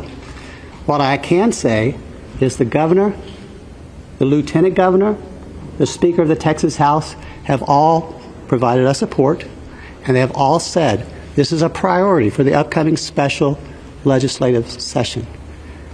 As mayor of Kerrville, as someone who grew up here, I'm grateful for their support, and I look forward to what they propose during the special session. My last question will be you. Thank you, sir. Shimon Prokopas from CNN. The Lieutenant Governor said that on July 3rd that the county judges and city mayors were invited on a daily call Thursday to discuss weather forecasts. Were you on that call? Were you invited to that call? And do you know if the county judge was also on that? I can't speak for the county judge. That would be hearsay. And I'm not going to contradict the information you have. But I will tell you, personally, I did not receive a telephone call. You weren't invited to the call? I did not receive a telephone call. And you were never given any information about what assets were brought into the area? So I wasn't invited to the call. I'm not trying to deflect, but I don't. Do you know why that would happen? Maybe I'm not a local mayor. I can't tell. All right. Thank you, guys. Sheriff. All right, folks, I appreciate that, and I appreciate the decorum that was shown this morning. So, as y'all are aware, gentlemen, Sheriff, you still have people counting on you. just do me a favor. I'm not quite finished yet. All right. So, as y'all are aware, there's not going to be a 1500 presser. What we are going to do is send out an update, any updates through the email list. And once again, if you haven't gotten on our email list, that's going to be JIC, J-I-C, at kerrvilletx.gov. I'll give it to you again, JIC at kerrvilletx.gov. Thank y'all. Sergeant, what time did your... That was Kerr County, Texas officials and the mayor of Kerrville giving an update on the deadly floods. They're picking through heavy debris to do a deep impact search. They say if you see excavators working, avoid those areas. And turning to border enforcement, Mayor Karen Bass says Los Angeles is joining a lawsuit against the Trump administration. The suit challenges what it describes as unlawful tactics used for immigration enforcement. Bass yesterday accused the federal government of, quote, pressing the envelope to see how far the American public will tolerate the federal seizure of power. The lawsuit was filed by immigrant rights groups last week. It seeks a temporary restraining order. It aims to stop the Trump administration from what it calls targeting people based on their race and denying detainees due process. Officials say the lawsuit does not seek to block immigration enforcement, but rather, quote, the unconstitutional manner in which the government is doing it. A workers' union has reached a deal with the city of Philadelphia to end a more than a week-long strike. The walkout had halted residential curbside trash pickup and other services. Nearly 10,000 employees walked off the job July 1st, seeking better pay and benefits. The strike created a backlog of trash, with some drop-off centers overflowing. Philadelphia Mayor Cheryl Parker announced the end of the strike and the agreement with the union. According to the mayor, the tentative agreement would increase members' pay by 14% over 4 years. District Council 33 is the largest of 4 major unions representing city workers. Its membership includes 911 dispatchers, trash collectors, water department workers, and others. Police and firefighters weren't part of the strike. A chatbot developed by the Elon Musk-founded company XAI was in the hot water recently. The bot, named Grok, removed what it called inappropriate social media posts. It happened after ex-users and the Anti-Defamation League complained it produced content with anti-Semitic tropes and praise for Adolf Hitler. The Anti-Defamation League, or ADL, is a non-profit organisation formed to combat anti-Semitism. It urged Grok and other large language model software that produce human-sounding text to avoid producing content rooted in anti-Semitic and extremist hate. The bot later posted on X, "We are aware of recent posts made by Grok and are actively working to remove the inappropriate posts." Musk promised an upgrade to Grok last month. He said there was, quote, far too much garbage in any foundation model trained on uncorrected data. Issues of political biases, hate speech and accuracy of AI chatbots have been a concern since at least the launch of OpenAI's ChatGPT 3 years ago. Grok ran into further trouble in Turkey on Wednesday. A court there blocked access to the bot after it generated responses authorities said included insults to President Tayyip Erdogan, Turkey's founder Mustafa Kemal Ataturk, and religious values. It was the first such ban on access to an AI tool in the country. Neither X nor its owner Elon Musk has commented on the Turkish court's decision. In a surprise move, ex-CEO Linda Yaccarino said today she would step down from the top role. She took the top job at X in 2023 to help Elon Musk execute his vision to transform the platform. Before taking that job, Yaccarino spent several years modernizing the ad business of Comcast's NBC Universal. X did not immediately respond to a request for comment. And sports meets politics. President Trump says he will attend the final of the Club World Cup soccer tournament. The game will be held on July 13th at MetLife Stadium in New Jersey. Yeah, I will. Are we talking about next week or next year? I'm going to go. You're going to bring the trophy? I'll be going to the game. Yeah, I'm going to deliver it. They have it in my office. You're right. The English club Chelsea is one of the teams in the final. They will face the winner of a semifinal match today between Saint-Germain of France and Real Madrid of Spain. The Club World Cup features some of the world's top club teams. It is taking place 1 year ahead of the 2026 World Cup, which will partly be held in the U.S. Trump's announcement came 1 day after FIFA President Gianni Infantino traveled to Trump Tower in New York City. Infantino presented the Club World Cup trophy and said that fans can go to the tower before Sunday's game to see it. Infantino says FIFA will be opening an office inside Trump Tower. Red Bull F1 team principal Christian Horner has been fired after 20 years with the team. That's according to the official Formula One social media account. Red Bull has not given a reason for letting Horner go. Horner had been Red Bull's team principal since it joined F1 in 2005. During that time, Red Bull had 8 winning drivers and 6 constructors' championships. AMC Theaters is making it cheaper to go to the movies this summer. The chain already offers Discount Tuesdays for its AMC Stubs Rewards members. And starting now, the price of an adult movie ticket is half price on Wednesdays too. In addition, the 50% discount is also offered on a small popcorn and drink combo. AMC has not said how long the promotions would run or if it's a permanent change.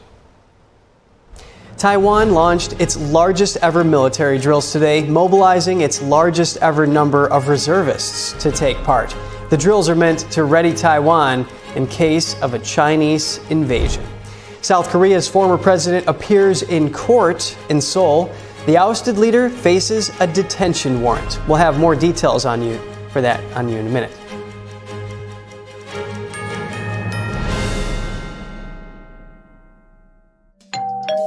Hi, I'm Ty Pennington, here for Choice Home Warranty. They protect my home from expensive repairs, and they can do the same for you. No matter if it's your refrigerator, plumbing, or more than 20 other home systems and appliances, Choice Home Warranty has saved millions of homeowners a whole lot of money. For a low monthly fee, you get their nationwide network of trusted local technicians with plans that cover repairs and replacements done quickly and the right way. No more headaches searching for technicians. No more budget-breaking chaos. Just a peace of mind of having Choice Home Warranty at your service. Call Choice Home Warranty now and save big with their special offer of your first month free and free limited roof coverage. Call now. Call Choice Home Warranty for your free personalized quote and to get your first month free. Call in the next 5 minutes, and as our special offer, you'll receive free limited roof coverage. Call now to lock in your rate and save big. Call 800-210-6422. 800-210-6422. I can't get a hold of my mom. I'm sure it's nothing. I've called her 5 times. I'm sure she's fine. Is Grandma okay? Help! I've fallen and I can't get up. Don't worry, ma'am. We're sending help right now. Hello? Hello, this is Life Alert. Your mother had an emergency, and we dispatched paramedics to her home. Oh my gosh, what happened? She had a fall, but don't worry. She is safe, and the paramedics are helping her right now. Thank you. Life Alert saves a life every 11 minutes. With one simple touch of a button, Life Alert sends help immediately. Whether it's to report a fall, a medical emergency, or an intruder, Life Alert sends first responders fast. For a free brochure, call 800-382-9846. 800-382-9846. That's 800-382-9846. There is a road laid out for me. Boxes everywhere. And this is going to be Addie's room. I am blind. Would you really like it? I hope so. Yeah.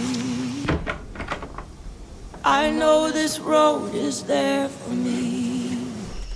There is a long way. First night here, but Amy seems cool. The ways down by the river. I am blind, but I need not see. I got this. I know Okay. if I'm really free, take me down to the river and wash me.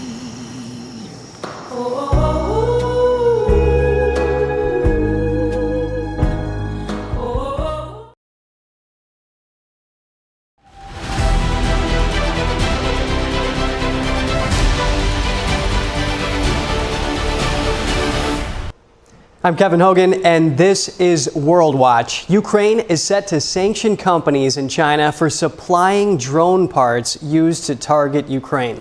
This comes as Russia is increasing its attacks in the ongoing war. Ukrainian President Volodymyr Zelensky is ordering sanctions on 5 Chinese companies. He says they're supplying parts used in Russian drones that targeted Kyiv this month. Among the companies are Central Asia Silk Road International Trade and Shenzhen Royo Technology. Ukraine's security service previously confirmed that Chinese-made drone parts were found in drone wreckage after the attack last week. Judges at Europe's top human rights court rules against Russia for both the Ukraine war and the 2014 downing of flight MH17. According to a Hindustan Times article, it's the first time Russia was found to be a human rights violator since the 2022 Ukraine war began, and it's the first time a court ruled on the flight tragedy. There are a total of 4 cases the European Court of Human Rights will rule on. They are all brought forth by Ukraine and the Netherlands against Russia.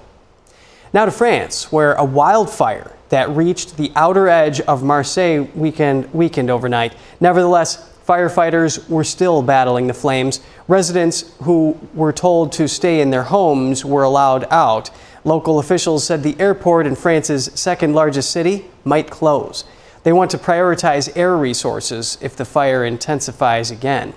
40-mile-per-hour winds fanned the flames that sent plumes of smoke over the city. Officials said a car that caught on fire caused the blaze.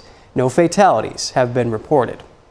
South Korea's former president appeared in court today in Seoul. The court is considering a special prosecutor's request to detain him as part of a probe into his attempt to impose martial law last December. Yoon Suk-yeol did not answer questions from reporters as he entered the courthouse. Supporters held flags and signs outside chanting, "President Yoon" and "Yoon again." Police officers and dozens of buses formed a tight security perimeter in front of Yoon's residence and around the court. A decision is expected later today or tomorrow.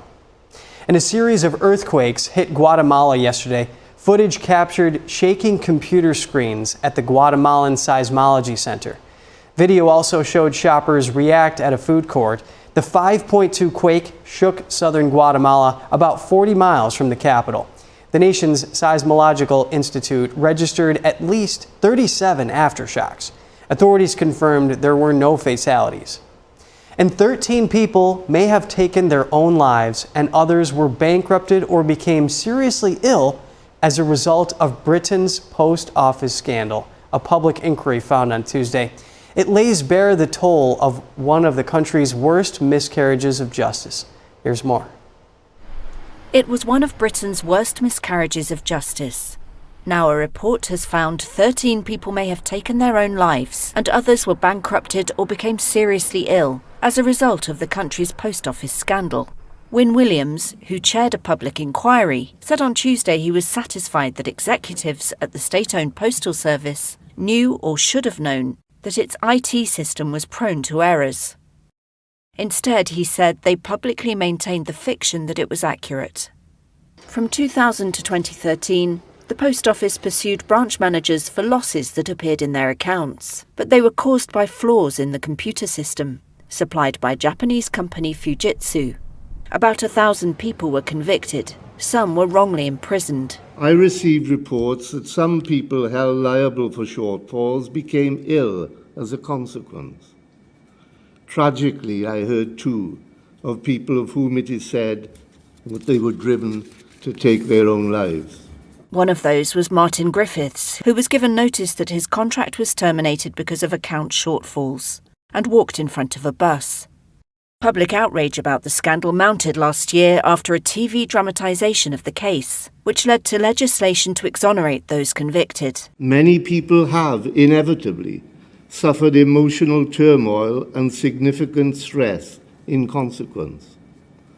Many businesses and homes have been lost. Bankruptcies have occurred. Marriage and families have been wrecked. Williams said it was impossible to ascertain exactly how many people were impacted, but said there were about 10,000 eligible claimants. He called for urgent action to ensure full and fair compensation for victims. The Justice Department has announced the arrest of a Chinese state-sponsored man linked to hacking thousands of computers internationally, including in the United States. Yesterday's announcement said that Xu Zewei was arrested in Italy last Thursday. Xu and co-defendant Zhang Yu have been charged in a 9-count indictment for their alleged involvement in computer intrusions. The announcement states that both men conducted their hacking at the direction of China's Shanghai State Security Bureau, which conducts foreign intelligence services for the Chinese Communist Party.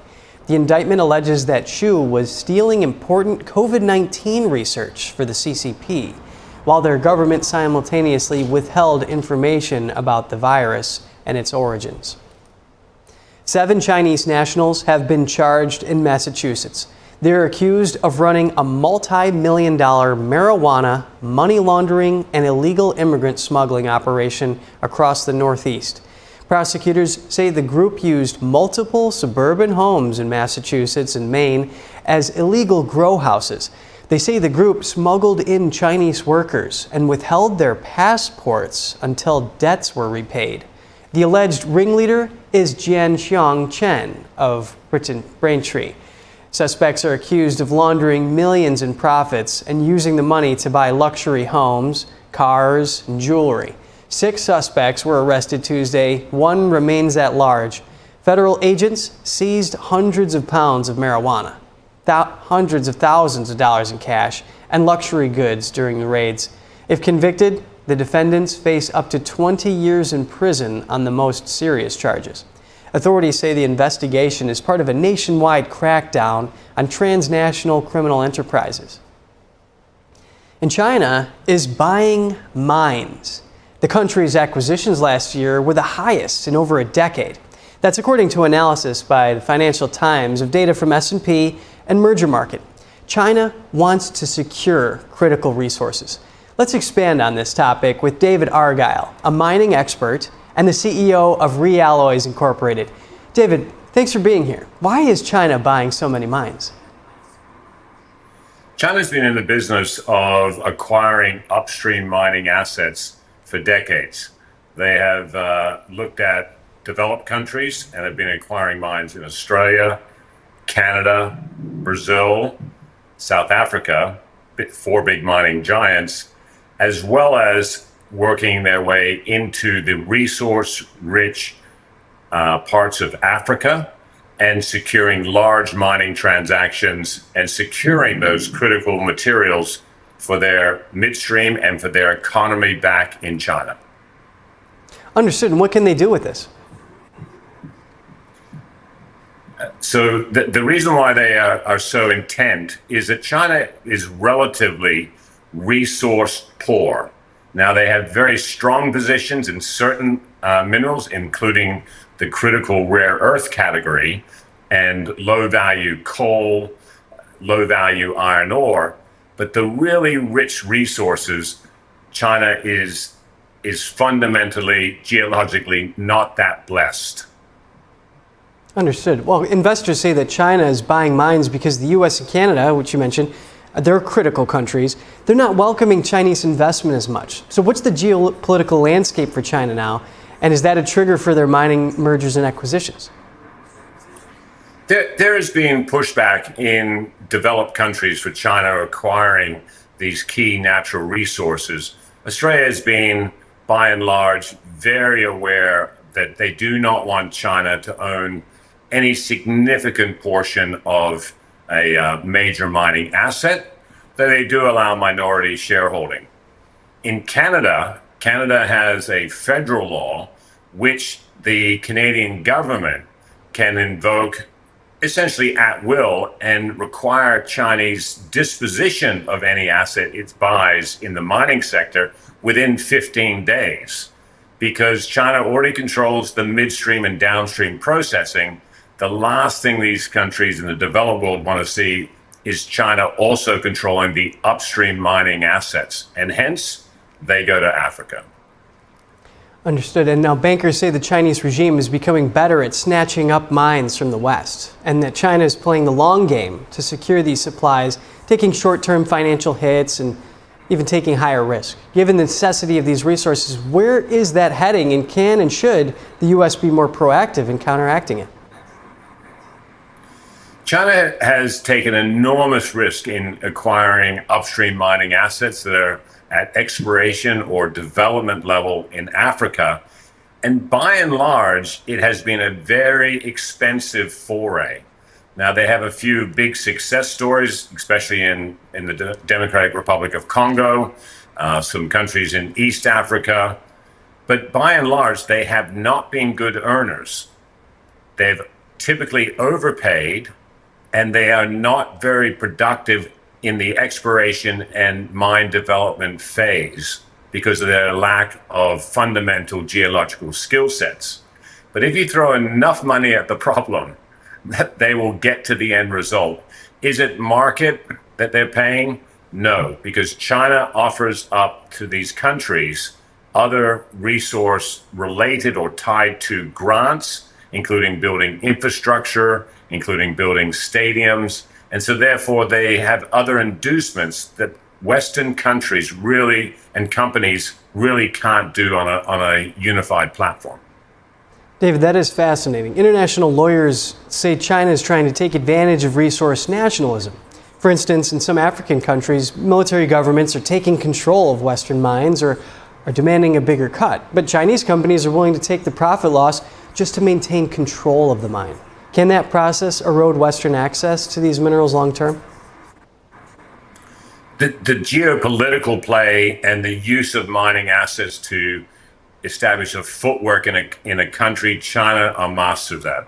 If you look at it, Belt and Bridges strategy, they are not just trying to take control of the mining assets, but the transportation and logistics that mine need as well, effectively creating a toll on material going into and out of the countries. They have a very large balance sheet and are willing to make those investments. It doesn't come without peril. China mining companies, they say they're going to employ a lot of local talent and local people. The experience is very different. They bring in entire workforces in from China, displacing local employment opportunities, not creating it. And so you have this pushback against taking what we're going to call Chinese money, but with conditions that might not necessarily be socially acceptable to communities. And then we move on to the environmental aspects. Western mining companies, by and large, are very good stewards of the environment. Chinese mining companies do not have that stellar reputation. I understand what you're saying, David. The Chinese regime and companies linked to it will move in, they'll take up the jobs for their own people, they'll pollute the environment. Are enough countries waking up to this?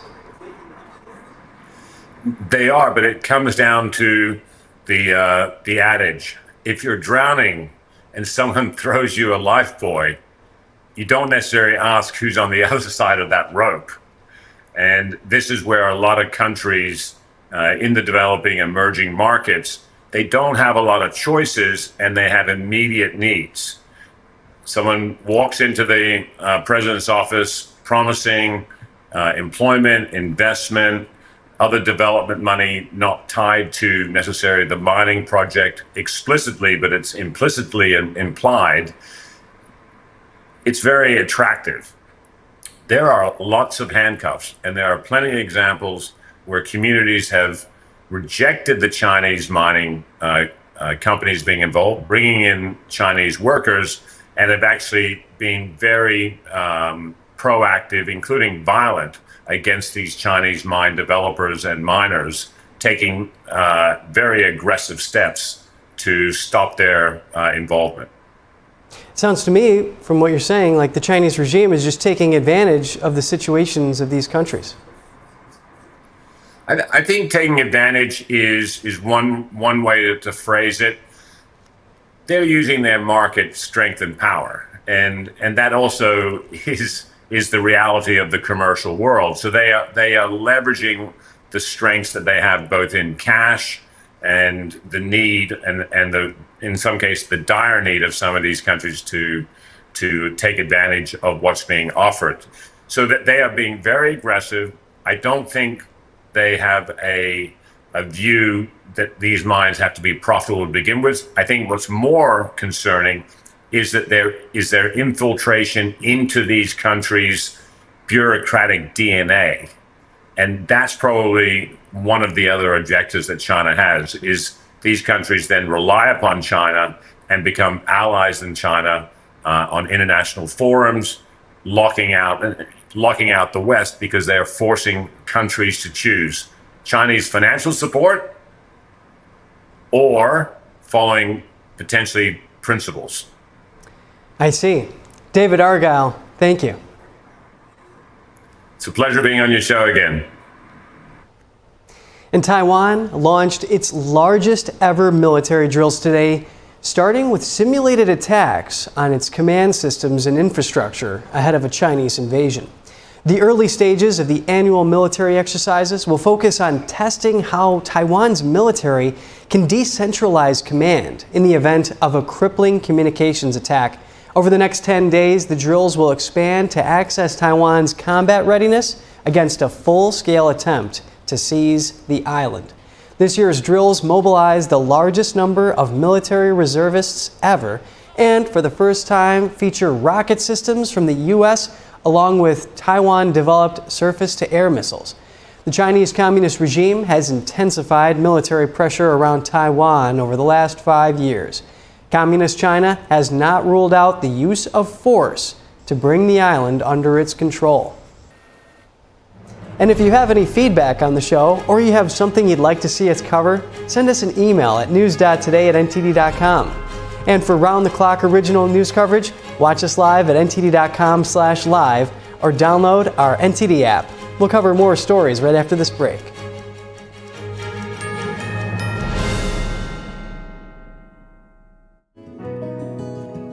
Looking for a healthy and smooth-tasting brew?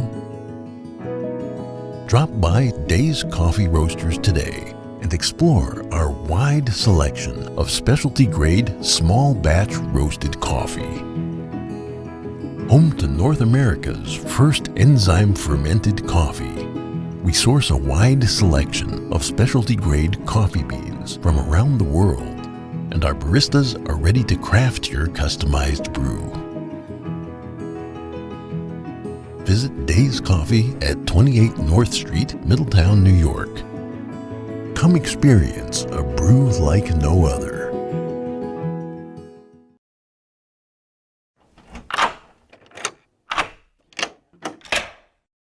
I'm Jonathan Lawson. If you're 50 to 85, please listen closely.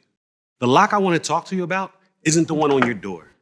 It's a rate lock for your life insurance that guarantees that once you're insured, your rate can never go up at any time for any reason. Many policies you see don't have one, but you can get a lifetime rate lock from Colonial Penn. This plan was designed for people on a fixed income with coverage options that start at $9.95 a month. That's less than 35 cents a day. Your rate is locked in for life. Coverage can never be canceled, and your acceptance is guaranteed. You cannot be turned down because of your health. See for yourself. Call for an information kit and gift. Both are free with no obligation. Call 1-800-624-6556 for your free information and your free gift. That's 1-800-624-6556. 1-800-624-6556. Call now.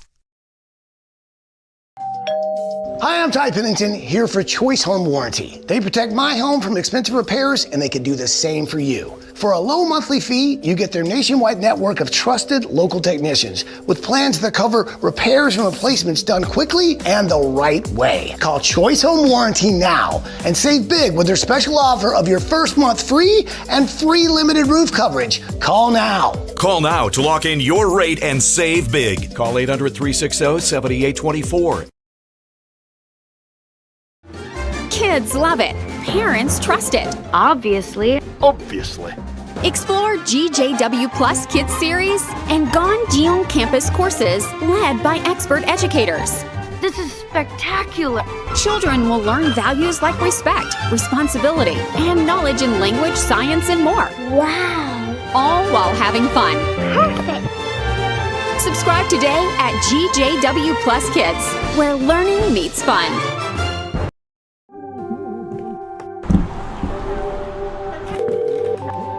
(911), where's your emergency? I just shot my best friend on an accident. Oh my God.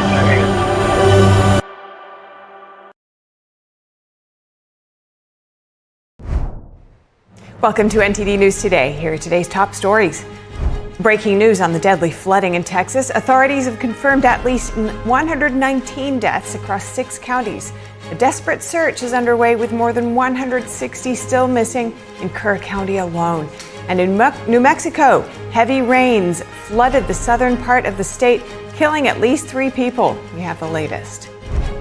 Commerce Secretary Howard Lutnick says the world's become comfortable with the fact that President Trump knows what he's doing. The latest on trade deals with the EU and China, as big news on other nations is expected today. EU leaders say they're working with the U.S. on a trade deal with hopes for an agreement by month's end.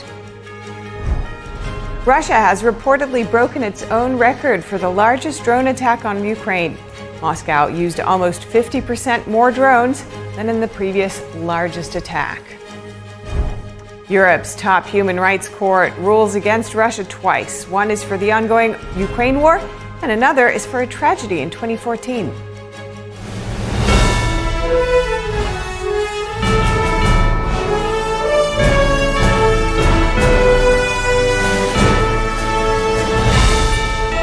This is NTD News Today, live from our global headquarters in New York City. Today is Wednesday, July 9th. I'm Stephania Cox. The death toll from the Texas floods has risen to at least 119. Over 160 are missing in the Kerr County area, including 5 Camp Mystic campers and 1 counselor. President Trump and the First Lady say they'll visit Texas on Friday. Authorities in the state are currently putting together a timeline of events to share with the public. Kerr County officials urged residents to shelter in place and to avoid areas of destruction. Here's the county sheriff. As of 8 a.m. this morning Central Time, there are 95 deceased. I'm going to kind of break down the numbers for you. On adults, there's 59, unidentified 14. Children, 36, unidentified 13. Camp Mystic currently still has missing 5 campers and 1 counselor. Officials report there are 161 missing people in Kerr County area. Community members are asked not to conduct debris management of their property until directed by law enforcement. Heavy rains on early Friday caused the Guadalupe River to rapidly rise. Emergency notifications were sent around 1 a.m. The flood burst riverbanks, leaving behind damaged piles of debris, trees, and cars.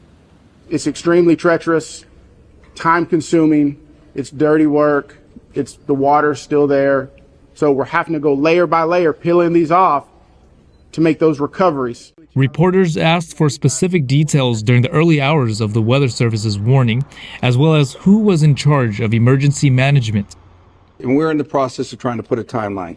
That's going to take a little bit of time. As I've told you several times, that is not my priority this time. There's three priorities. That's locating the people out there, identifying and notifying the next of kin. That is what I'm taking as my job as sheriff here to do. Some of the victims were spending their summer at Camp Mystic, a Christian summer camp for girls near the river's banks. The camp said they are mourning the loss of 27 campers and counselors. On Monday night, Kerrville Public Utility Board said it restored power to its remaining 3 largest outages in the West Kerr area. One survivor recounts his experience. We got 8 different alerts. The first one came at 1 o'clock in the morning. The second one came at 3 o'clock in the morning, and the rest, to be honest with you, I counted to see, but the rest, we were in the attic trying to survive at that point.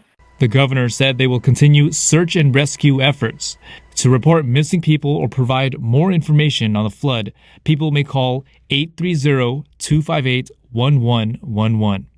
David Lamb, NTD News. Torrential rains triggered flash floods in New Mexico that killed at least 3 people, including 2 young children. In the resort village of Ruidoso, dozens were trapped in homes and vehicles. Here are the details. There's a car. Major flooding in the New Mexico mountain village of Ruidoso. Emergency responders carried out dozens of rescues after floods swept through the community. A time-lapse camera captured the dramatic rise of the Rio Ruidoso Tuesday afternoon. Local artist Caitlin Carpenter sought shelter in her riverside brewery. Then she saw something unbelievable. Her friend's home floating down the river. Luckily, there was no one home. Carpenter said her friend doesn't stay there during flood season. Carpenter herself lost her art studio to flooding last year. As night fell, crews combed through debris for the missing and cleared roads choked with mud and stranded vehicles. 3 shelters have opened in Ruidoso for people who could not return home. Matt DeMaria, a meteorologist with the National Weather Service in Albuquerque, said one of the reasons the floods were so bad was because storms dumped rain on land that was badly burned by wildfires last year. Burn scars from the 2024 South Fork and Salt fires prevented the soil from absorbing the rain, sending a rush of water downhill. Early measurements show the Rio Ruidoso crested at over 20 feet. If confirmed, that would be a record high. Now to trade. Trump yesterday announced there will be a 50% tariff on imported copper. The aim is to boost U.S. production of a metal critical for electric vehicles, military hardware, the power grid, and many consumer goods. Ones we did steel, as you know, they're 50%. We did aluminum, 50%. Lumber just came out. Mention that's copper. And we did cars. And now today we're doing copper. U.S. COMEX copper futures jumped more than 10% after the announcement. Trump did not say when the tariff would take effect. The Trump administration announced a so-called Section 232 investigation into U.S. imports of copper in February. The tariff is expected to significantly affect Chile, Canada, and Mexico. Those 3 countries ranked as the largest suppliers of copper to the U.S. last year. Pharmaceuticals will also be targeted. President Trump said yesterday he will impose tariffs of up to 200% on pharmaceutical products imported into the U.S. Trump told a cabinet meeting the tariffs will be revealed very soon, but they will not take effect immediately. The Commerce Department launched an investigation in April to determine the security implications of importing pharmaceutical products and their ingredients. Commerce Secretary Howard Lutnick said yesterday that the probe is still ongoing. Lutnick says more details on pharmaceutical tariffs will be revealed and released by the end of the month.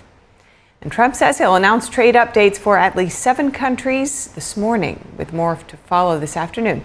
NTD's Daniel Monahan has the latest on U.S. trade talks with China, the EU, and more. President Trump said he would announce trade news for at least 7 countries today.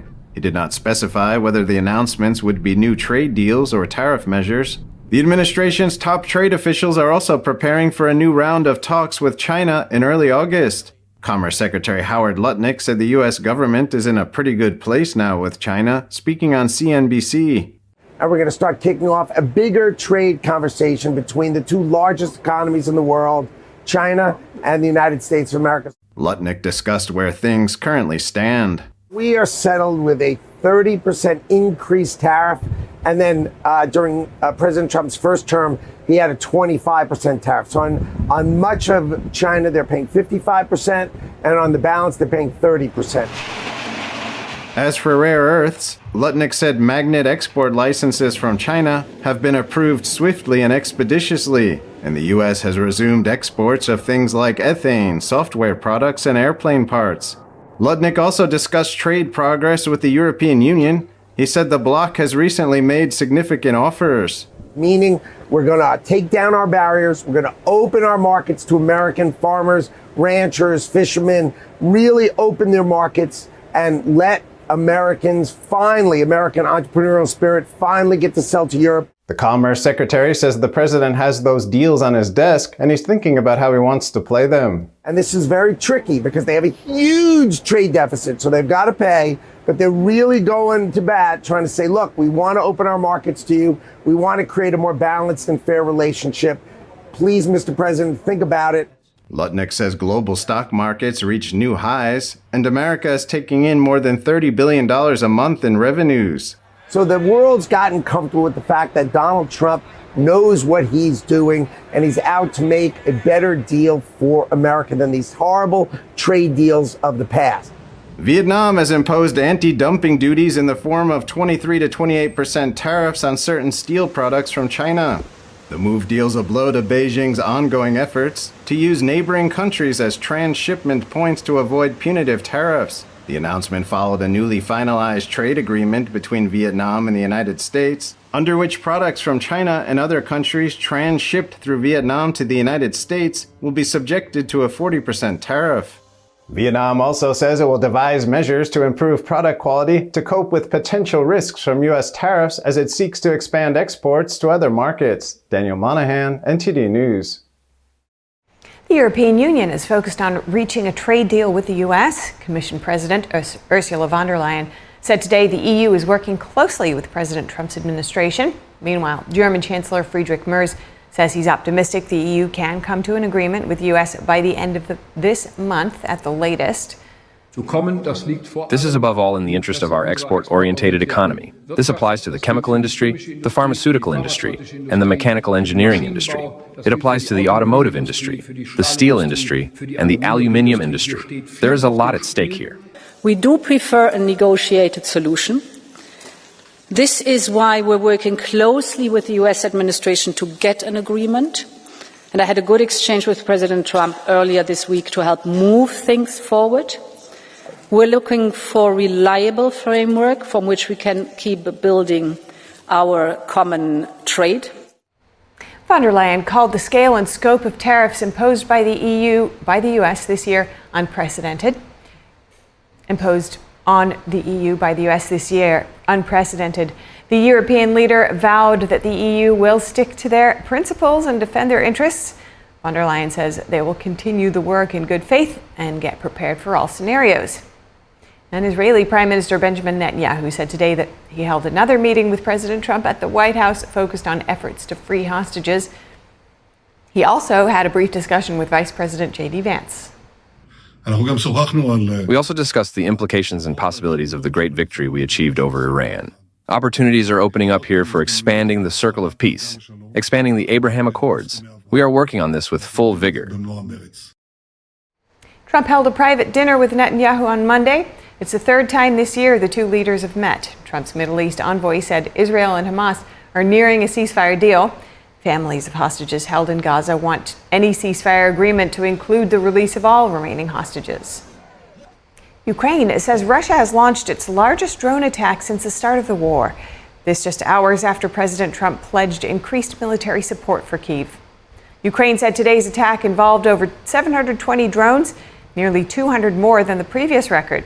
The attack was mostly repelled, but was intense enough to cause neighboring Poland to scramble its military aircraft. Ukrainian President Volodymyr Zelensky is now calling for more sanctions to increase pressure on Russia.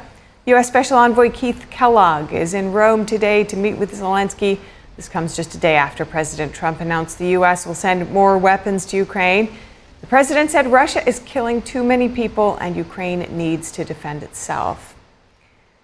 Joining us now to discuss the Supreme Court's decision clearing the way for mass federal layoffs, which has just happened, is Mike Leon, NTD News contributor and host of the Can We Please Talk podcast, and Jim Burling, Vice President of Legal Affairs at the Pacific Legal Foundation. Mike, Jim, good to have you both on. The lower court had cast the president, certainly, and just looking here at what the lower court had said, which was then overturned by the Supreme Court, they had said that the president is basically attempting to fundamentally restructure the federal government with these proposed layoffs. Now that he has the green light, starting with you, Jim, what do you see as the biggest, broadest impact here? Well, the biggest impact is that the agencies are now going to be able to formulate and execute plans to have the layoffs. I should point out very clearly that the Supreme Court did not approve any of the particular plans. It simply approved of Trump's order to the agencies to have plans to do the reductions in forces consistent with the law. And that's key. Consistent with applicable law is in the executive order, and there's nothing in the executive order itself that was unlawful or unconstitutional. And that's what the court, in its 8-1 decision, made clear yesterday. And I do want to dig into that further with you, Jim. But first off, Mike, based on the lower court's description that now the federal government basically may be completely restructured, do you see the potential for a widespread impact here? Well, first off, good to see everybody, and happy Wednesday, I believe it is. Now that the Supreme Court has kind of weighed in on this, Jim is right about this, and this also applies. If you remember, Steph, with the injunction and what just happened in the Trump versus Casa case as well, where like lower courts can't decide, or at least the Supreme Court has kind of weighed in on that. They haven't weighed in on the merits of the other part of that case. But what I see from this potentially at a 30,000 foot overview is, now as to Jim's point, now these agencies are actually going to look at the bottom line and see where they can make cuts. My hope is that they don't make cuts that impact everyday Americans in terms of receiving services, and there's just elimination of redundancies with respect to departments, as opposed to what DOJ was doing, which was actually making cuts and then potentially rehiring folks back, maybe a policy person that had, the knowledge that wasn't transferred to somebody else within the department, and then, obviously the subsequent fallout from that. So my hope is that now these agencies start to actually look at where they can actually cut, eliminate redundancies of folks where the knowledge transfer is not lost and there's no impact of loss of services to consumers, because Social Security, different benefit programs that everyday Americans use are part of the federal government. We're going to see an interruption in services if there are massive layoffs across all these agencies. That's not done, under the careful, watchful eye. And back on the legal issue, Justice Sonia Sotomayor had also noted that the Supreme Court's decision leaves the district court free to consider whether reductions in force are done in a legal manner. And so that may also play out in the courts. But Jim, talk to us about carrying out mass federal layoffs. What needs to happen for this to be legal? Well, the agencies have to go through rulemaking processes in order to have major changes in the way they operate. The agencies and the administration simply cannot go against what Congress has said it must do, but Congress often leaves a lot of ambiguity of how the agencies are supposed to carry out the particular laws regarding health, safety, and commerce and all these other things that the federal agencies do. So the agencies are going to have to carefully look at what power they have, what authority Congress has given them, and proceed accordingly. So they're going to have to come up with careful plans. I think what Mike said is correct. We have to know exactly what the details of these programs are, and then it's going to go back to the courts, no doubt. Some of these plans are going to go back to the courts. But in the meantime, the agencies have to carefully go through and see what the limits of their legal authority are and follow those limits. Okay. And on the social impacts side of things, what kind of response, Mike, do you expect here in terms of the pushback that we've seen so far and how it might impact people? Well, clearly there's going to be pushback. When anybody has some sort of benefits, they're going to push back and saying we're entitled to them, et cetera, et cetera. But I think it's perhaps a little overbroad or overwrought to put it in Justice Jackson's terms, where she's saying that where one person or president might call bureaucratic bloat is a farmer's prospect for a healthy crop, a coal miner's chance to breathe air free from black lung, or a preschooler's opportunity to learn in a safe environment. That seems to be putting the cart before the horse, rather premature. And I don't think that we're going to see a wholesale abrogation of health and safety on part of the federal agencies. They're going to look at where we can cut the fat really to the bone and proceed accordingly. All right. And Mike, your take. Yeah, no, I mean, Jim's right. I mean, he's the lawyer. I mean, he knows the legal lens of this. I mean, I think, just speaking to some House Democrats, and I was talking to Congressman Seth Moulton about this because his team had posted out something about how this will actually impact his constituents up in his district up in Massachusetts with respect to, like I said before, the interruption of services, right? And I think there's always a delicate balance in between the talking points of a Democrat or a Republican when something comes down from the Supreme Court versus what the actual day-to-day will look like, right? And so for the day-to-day right now, and back to Jim's point, right, the court hasn't kind of weighed in on when these folks go back with their line item budget and who they're actually going to cut. There still may be challenges to that overall. What they have done is just said that the president's EO can continue. So I think right now there's still like this wait and see approach from people that work for these agencies to find out, are they going to be part of these cuts? Are they going to be part of these layoffs? And the hope is that we don't see a true interruption of services, especially ones that everyday Americans rely on, like I mentioned before. And I think that's going to be something that we're going to find out over the coming weeks. But I also think it hasn't dominated the news cycle because we have, unfortunately, a host of other issues that are happening out nationally with the floods in Texas, the war in Ukraine and Gaza and stuff like that. This has kind of fallen by the wayside so far. And I think it'll start to pick up once the actual cuts are implemented by these agencies. And indeed, hopefully, if the agencies really do lay out those plans before it's implemented, perhaps that can ameliorate any potential losses that may be unneeded. Jim, the lower court had ruled that Trump needed Congress's permission to control the internal personnel decisions of the executive branch. How do you see the Supreme Court's take on this issue? Well, I think the Supreme Court was skeptical of the way the district court framed the case. It's not really a question about the president needing the authority from Congress. The president has to look at what authority is already given to him in these statutes, in the various laws, and as I said earlier, proceed accordingly. So again, I think the district court was getting way in front of its skis in this case by saying that the president can't do anything without authority from Congress. Well, Congress has already given the president all kinds of authority in the various laws and statutes, and you just have to go through these. And Congress doesn't pass, one sentence laws. It passes laws that are just pages and pages and massive volumes.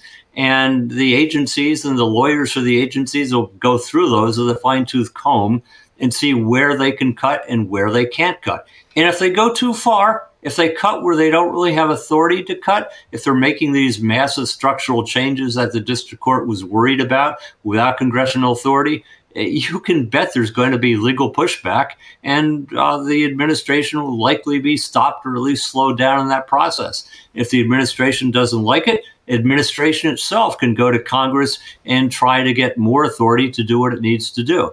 So this is going to be a continuing saga. There is not going to be an immediate, sudden change in the way the federal government operates. It's like a huge ocean liner, and to change course, it takes a long time to change the course of that ocean liner. Mike, your comment on that, and also whether this ruling sets a precedent for future administrations to make sweeping changes to the government. Yeah, well, first of all, I love the ocean liner analogy because it is very hard to turn that ship, right? But, here's the thing, Steph. Like, whenever a new administration comes in, I think people just don't pay attention to this. And a new administration is trying to balance the budget. They're trying to do things on the global stage and implement their policies and their positions that they campaigned on. And then what they can actually, to Jim's point, get congressional approval, right? Because there's 3 branches of government still here in the United States as of this moment. So, and so when I say that, and I say that a little bit in jest, but like that's the way this works, right? So I think future administrations will potentially try some things in terms of reduction of the federal workforce or increasing of the federal workforce, as long as, in the EO stated this, to Jim's earlier point, it's in compliance with the law. It's in compliance with laws that we already have on the book. And I think for people out there that want to learn a little bit more about like how this will actually affect you and stuff like that, I highly encourage people, make sure you're reaching out. The services that you depend on, federal government employees, there's 3 million or so here in the US. There's 3.7 that are not technically contract workers for the federal government. Like there's millions of people that work for the federal government. Don't think solely about those folks. Also think about the departments that they work at and what you rely on for those services. Contact those folks. Hey, find out a little bit more about, is this going to be interrupted? How's this going to be impacted? What can I do? How can I get ahead of certain things? Make sure you stay informed as a citizen. It's your obligation to do that. Glad to note that. And also, Jim, on this point, does this set a precedent for future administrations? And what are the risks and benefits of that if it does?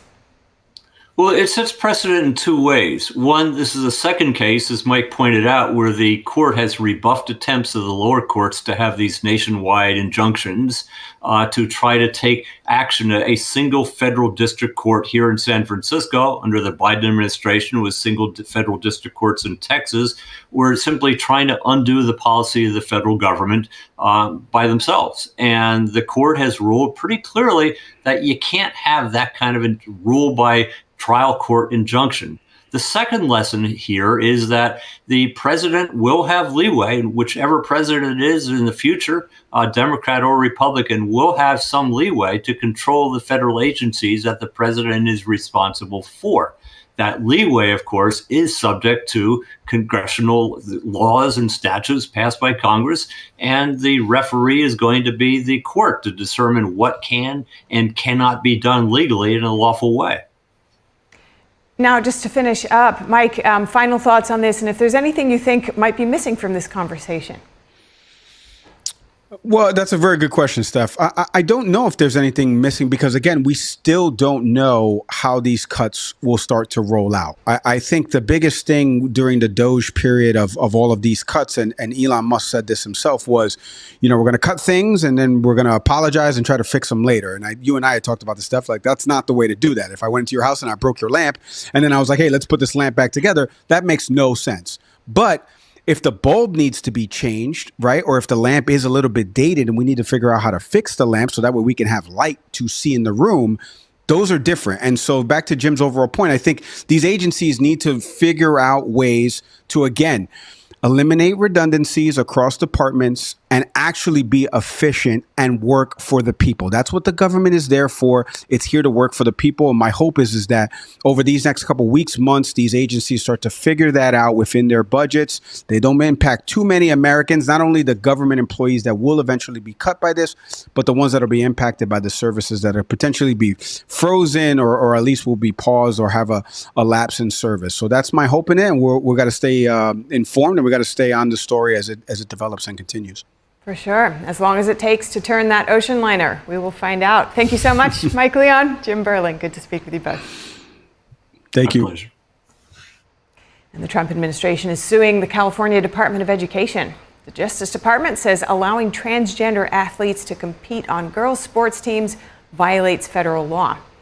The move escalates an ongoing battle between the administration and California. The DOJ lawsuit says California's transgender athletes' policies violate Title IX.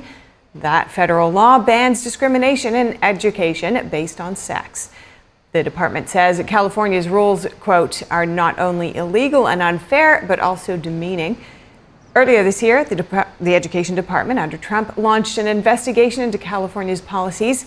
The department gave California 10 days last month to agree to change the policies, but the state refused. A workers' union has reached a deal with the city of Philadelphia to end a more than week-long strike. The walkout had halted residential curbside trash pickup and other services. Nearly 10,000 employees walked off the job July 1st, seeking better pay and benefits. The strike created a backlog of trash, with some drop-off centers overflowing. Philadelphia Mayor Sherrell Parker announced the end of the strike and the agreement with the union. According to the mayor, the tentative agreement would increase members' pay by 14% over 4 years. District Council 33 is the largest of 4 major unions representing city workers.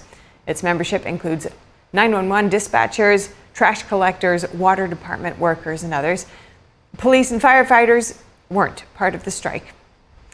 A chatbot developed by the Elon Musk-founded company XAI was in hot water recently. The bot, named Grok, removed what it called inappropriate social media posts. It happened after ex-users and the Anti-Defamation League complained it produced content with anti-Semitic tropes and praise for Adolf Hitler. The Anti-Defamation League, or ADL, is a non-profit organisation formed to combat anti-Semitism. It urged Grok and other large language model software that produce human-sounding text to avoid producing content rooted in anti-Semitic and extremist hate. The bot later posted on X, "We are aware of recent posts made by Grok and are actively working to remove the inappropriate posts." Musk promised an upgrade to Grok last month. He said there was, quote, "far too much garbage in any foundation model trained on uncorrected data." Issues of political biases, hate speech and accuracy of AI chatbots have been a concern since at least the launch of OpenAI's ChatGPT 3 years ago. Grok ran into further trouble in Turkey on Wednesday. A court there blocked access to the bot after it generated responses authorities said included insults to President Tayyip Erdogan, Turkey's founder Mustafa Kemal Ataturk, and religious values. It was the first such ban on access to an AI tool in the country. Neither X nor its owner Elon Musk has commented on the Turkish court's decision. Nvidia became the first publicly traded company to hit $4 trillion in market value today. The U.S. chipmaker reached and passed the milestone when its stock rose 2.5% at the open of trading day, and it beat Apple and Microsoft to the milestone. Nvidia stock is up about 20% this year, thanks to its leading role powering the AI boom. And effects from the U.S.-China tech war haven't been as bad as expected. Recently, Nvidia and Microsoft traded places as the world's most valuable company. And Ukraine is set to sanction 5 Chinese companies for aiding Russia. Kyiv says the companies are supplying parts used in Russian drones that target Ukraine. At least 13 people are thought to have taken their own lives as a result of Britain's post office scandal, in one of the biggest miscarriages of justice in UK history. We'll have that story and more after this break.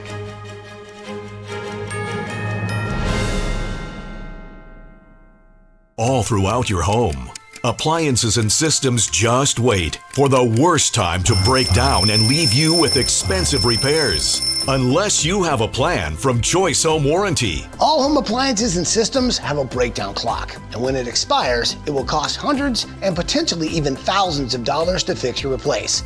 That's why every homeowner should have a plan with Choice Home Warranty, like I do. For a low monthly fee, a Choice Home Warranty plan will cover your heating, air conditioning, plumbing, appliances, and more. Don't let an unexpected repair wreck your budget. With Choice Home Warranty, that covered repair is fixed or replaced for you.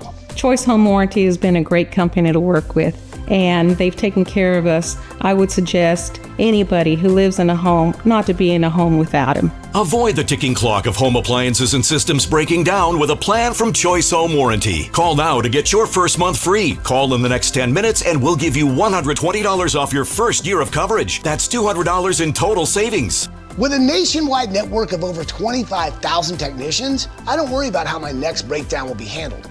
With a click of a button, my claim is filed, and Choice Home Warranty starts the clock. They do the legwork, hiring the right technician and handling the cost of covered repairs and replacements. And check this out. For a limited time, you can get 1 month of coverage free. Did you hear me? Free. You can't beat that deal with a sledgehammer. But hurry, this offer is ticking away. Once the clock hits 0, poof, it's gone.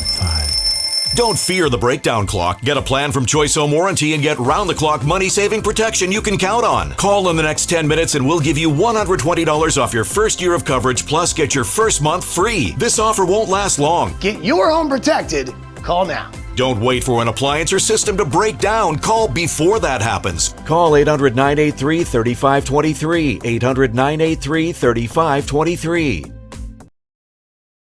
My name's Stacy, I'm 57, and I was adopted in 2020.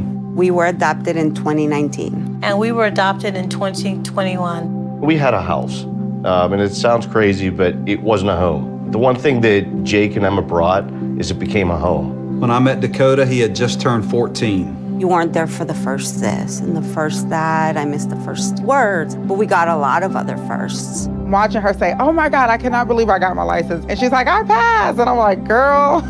See them grow. It is. They chose to love us. They didn't have to. They chose us.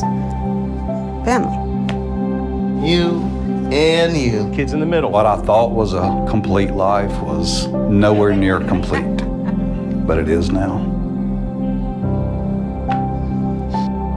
Learn about adopting a teen from foster care. You can't imagine the reward. Visit adoptuskids.org.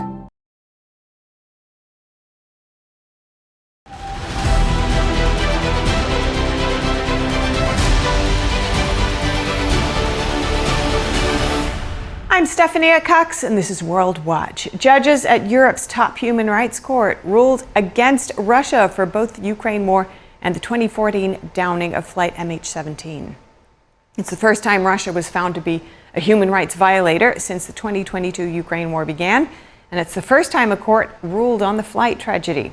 There are a total of 4 cases the European Court of Human Rights will rule on.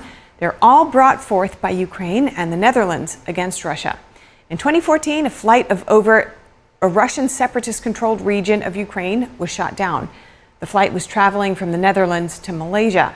All 298 people on board were killed after the Boeing 777 jet was struck down with a Russian-made missile.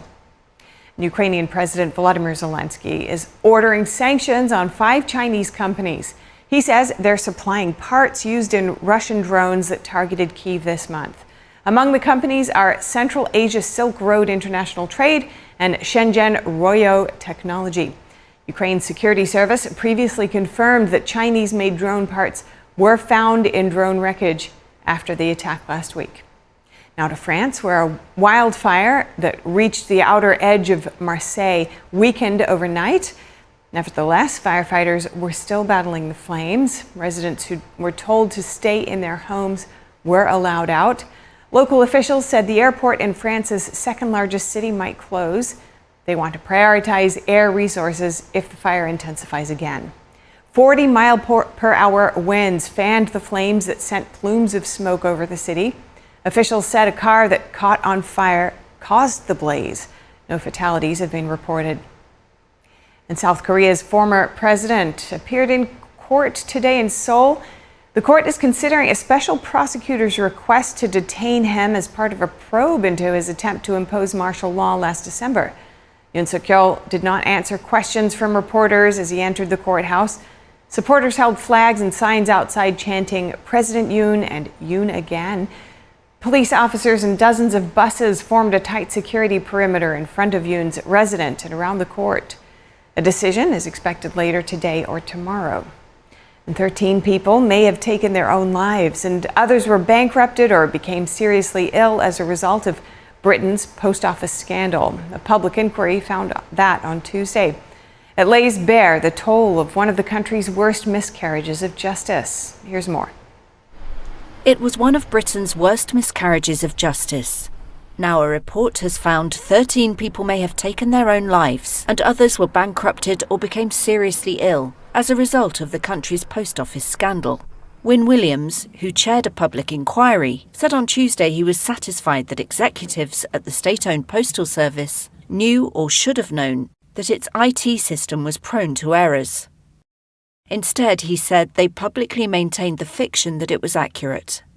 From 2000 to 2013, the post office pursued branch managers for losses that appeared in their accounts, but they were caused by flaws in the computer system, supplied by Japanese company Fujitsu.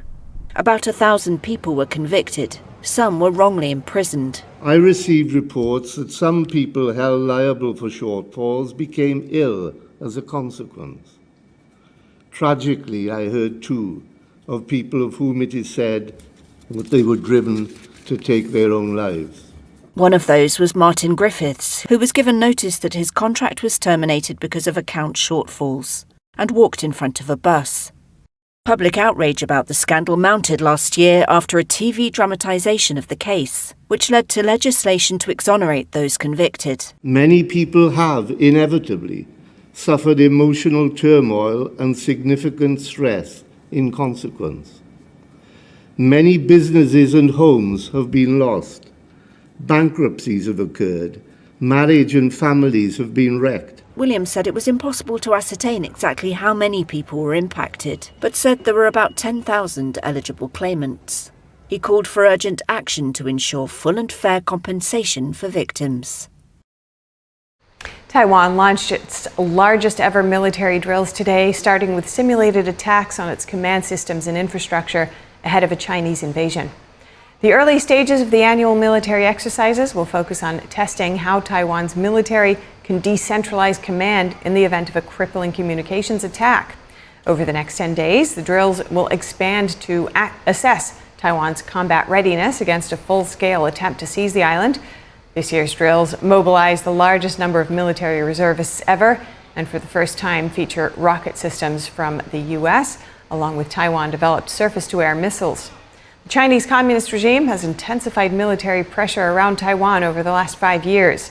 Communist China has not ruled out the use of force to bring the island under its own control. What's it like there in Texas as devastated communities reel from the floods while search and rescue continues and cleanup begins? Up ahead, we've got Darlene Sanchez reporting.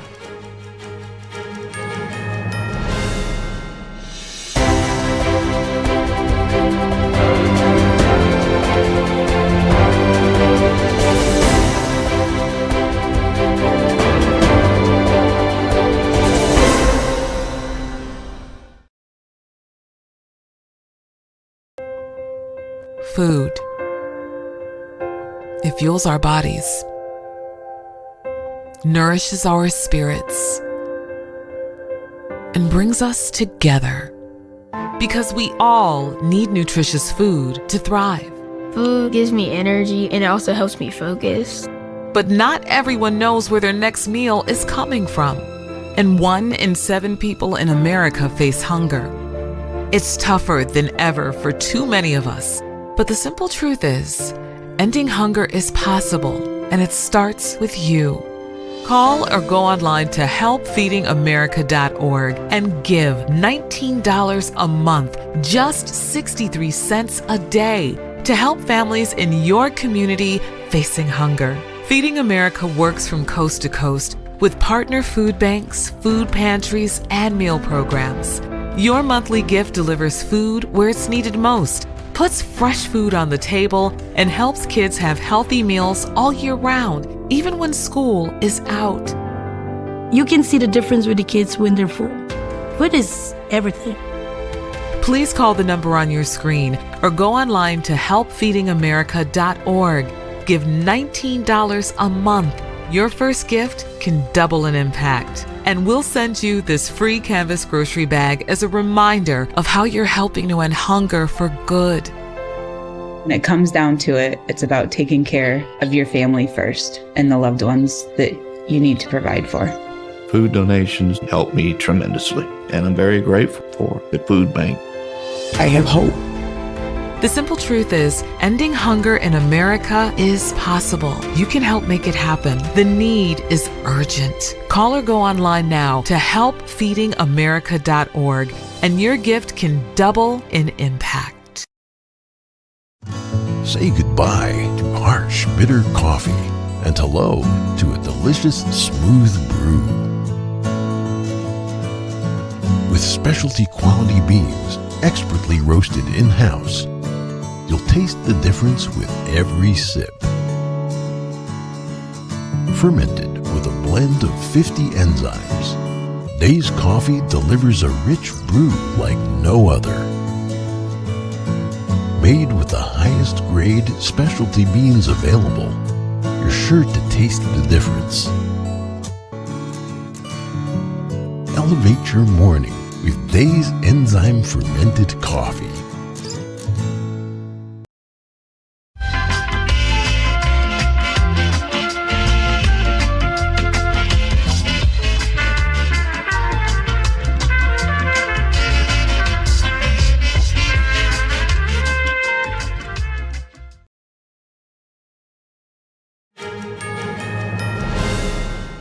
In the aftermath of the devastating Texas floods, families are dealing with devastating loss.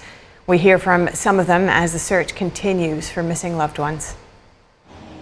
Behind the numbers of dead and missing in the Texas floods are real people and their families dealing with loss. Macedonio Olvera traveled from Oklahoma to Hunt, Texas after learning of his father's death. Olvera says the floodwaters rose so quickly that his father Jose, who worked and lived on the ranch property, had no time to escape.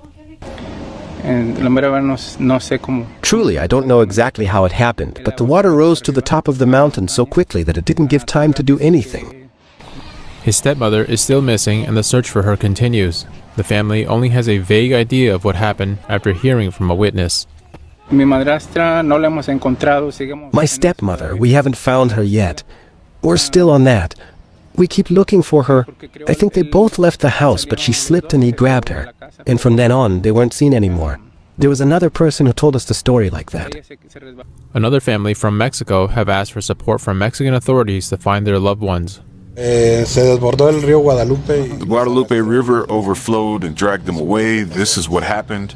It took their house, destroyed it, and the water washed away my nephew, his wife, and their 2-year-old son.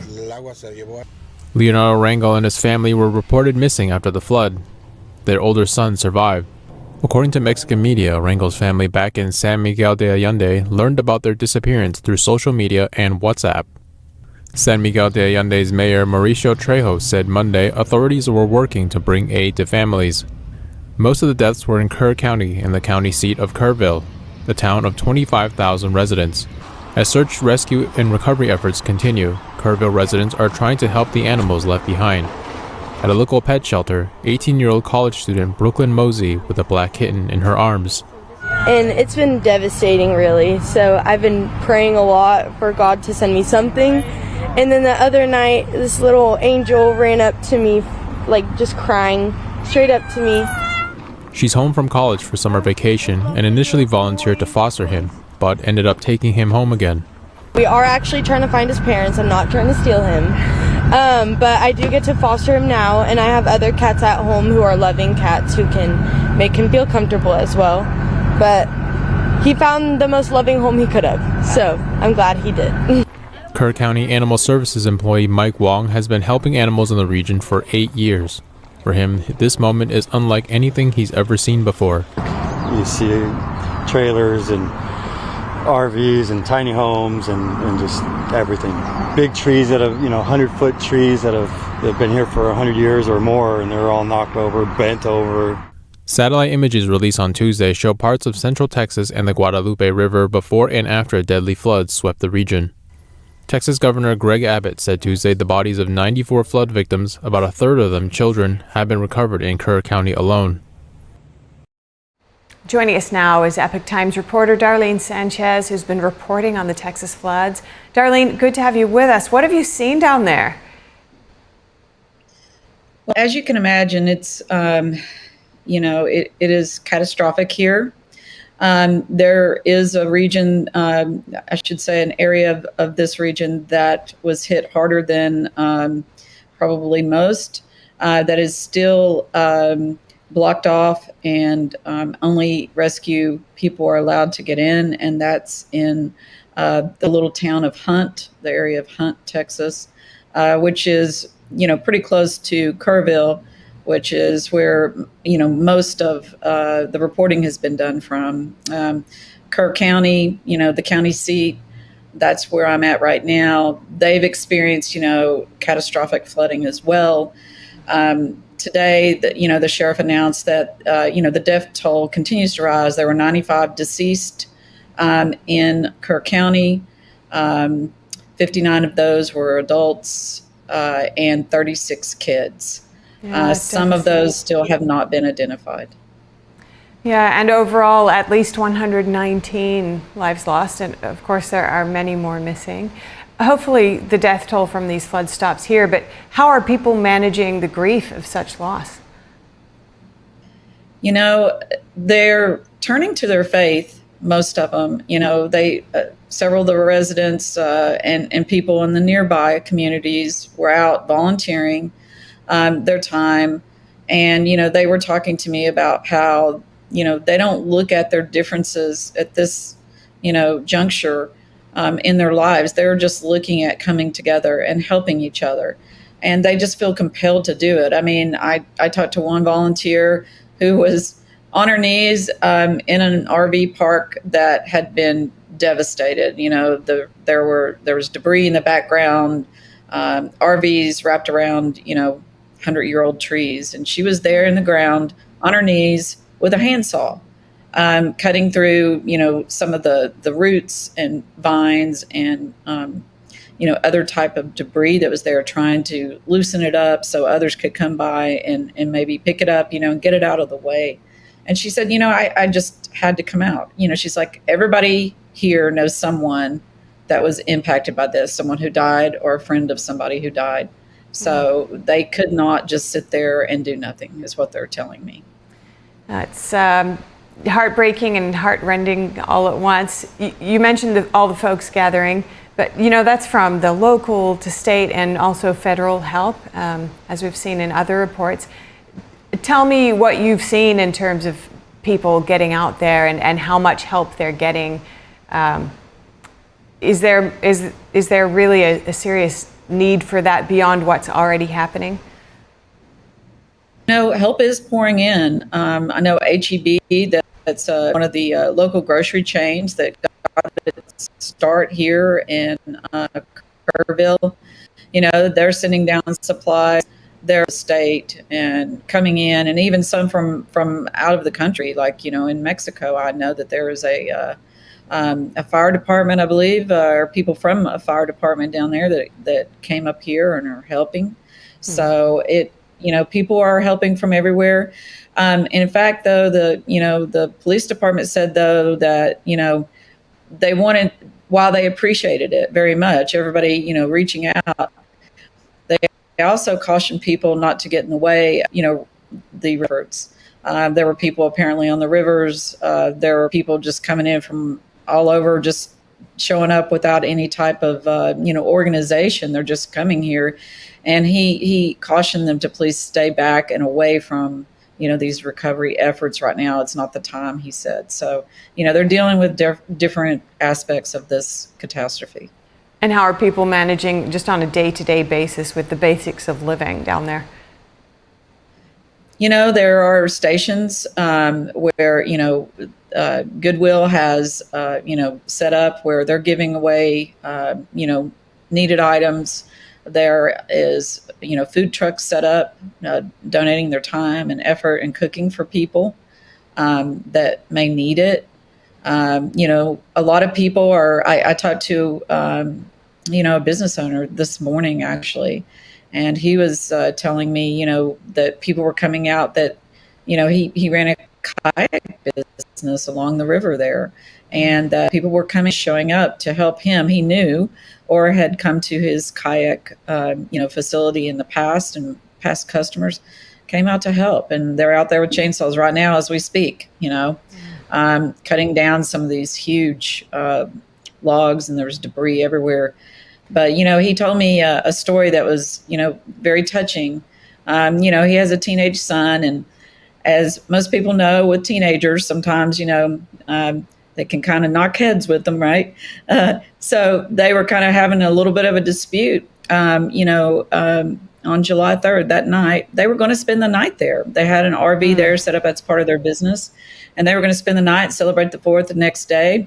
They decided against it, and they saw rain. And like I said, they were kind of not feeling it. And so they decided to leave and go home, and that decision saved their lives. Wow.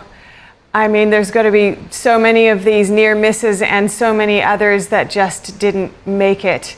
We're all watching so closely this tragedy as it unfolds, thankfully with some reprieve in there. I know it's not easy reporting under these conditions as well. Darlene Sanchez, thank you so much for your work, and just please stay safe out there.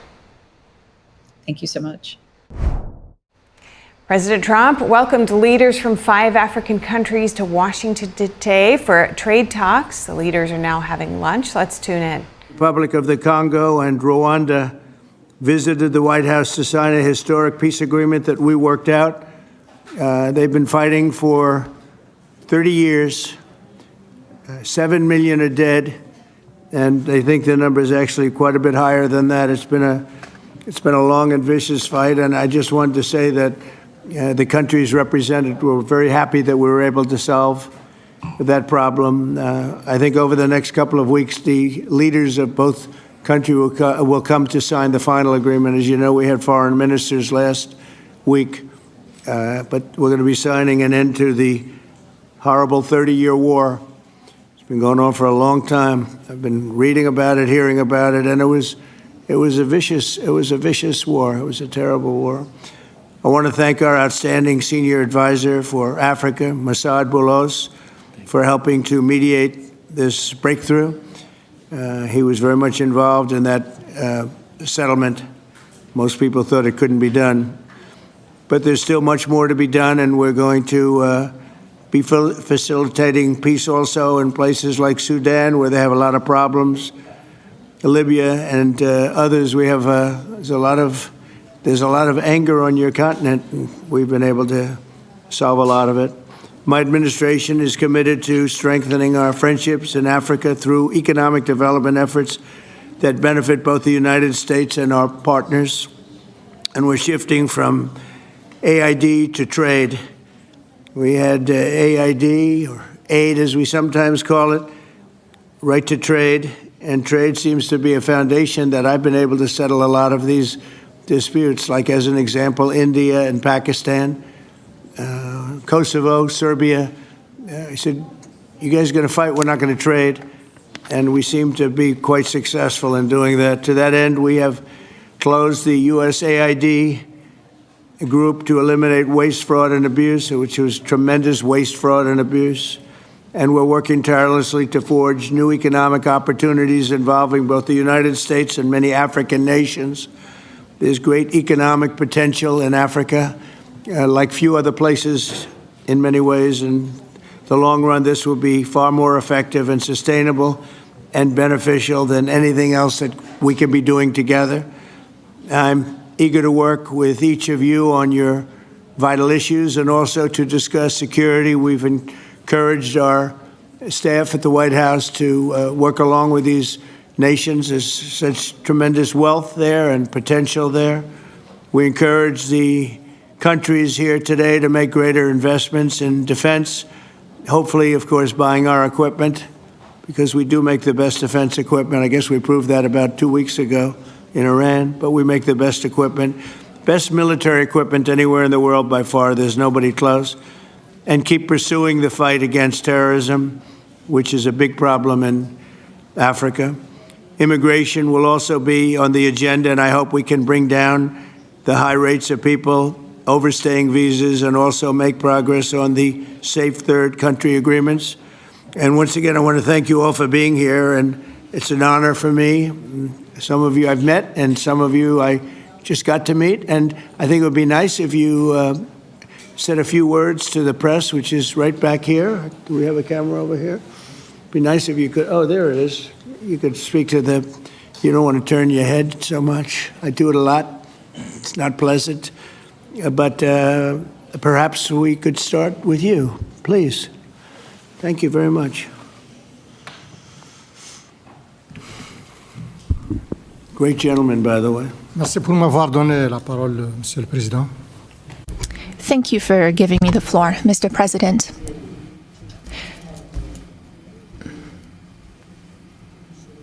First of all, I would like to thank you, Mr. President Trump, for inviting us to come here today. I'm President Ghazouani, President of the Islamic Republic of Mauritania. Thank you, Mr. President, for this invitation and the invitation you sent to the other colleagues present here today.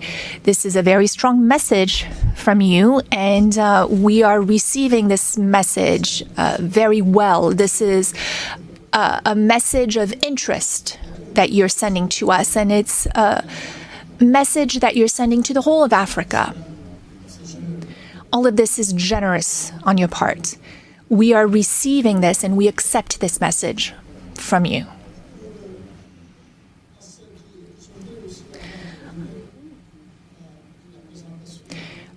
Before I talk about my country, I would like to let you know that we are delighted to see President Trump's commitment to our continent. Mr. President, in the short time you've been back in office, the last few months, you came to the rescue for peace. You did it in Asia with Pakistan and India. The war sort of started, and if it had gone on, the consequences could have been a real disaster.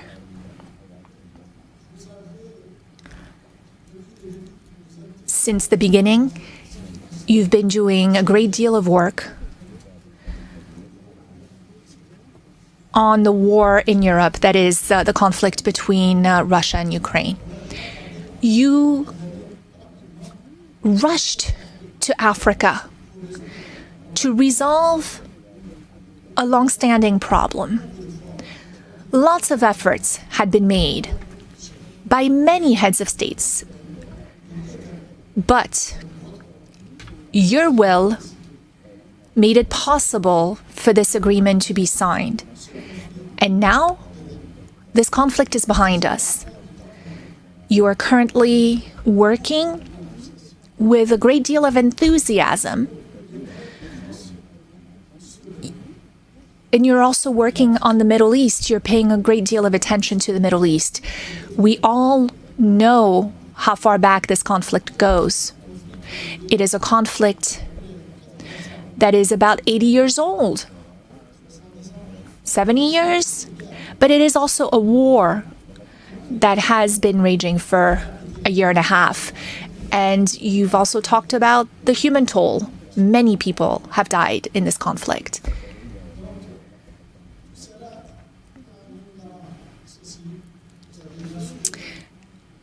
Of course, you also stopped the war between Iran and Israel. That could have been a real disaster for the region. It's a sensitive region to start with.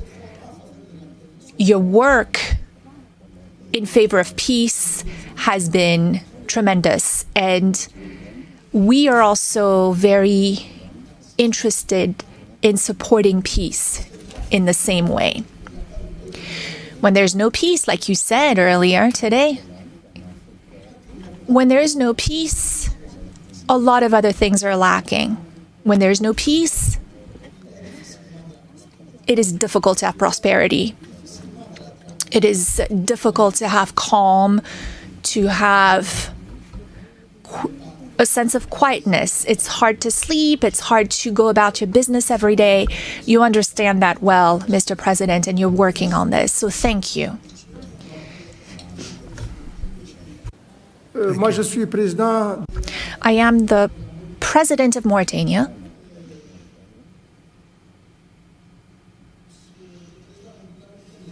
Mauritania is a small country.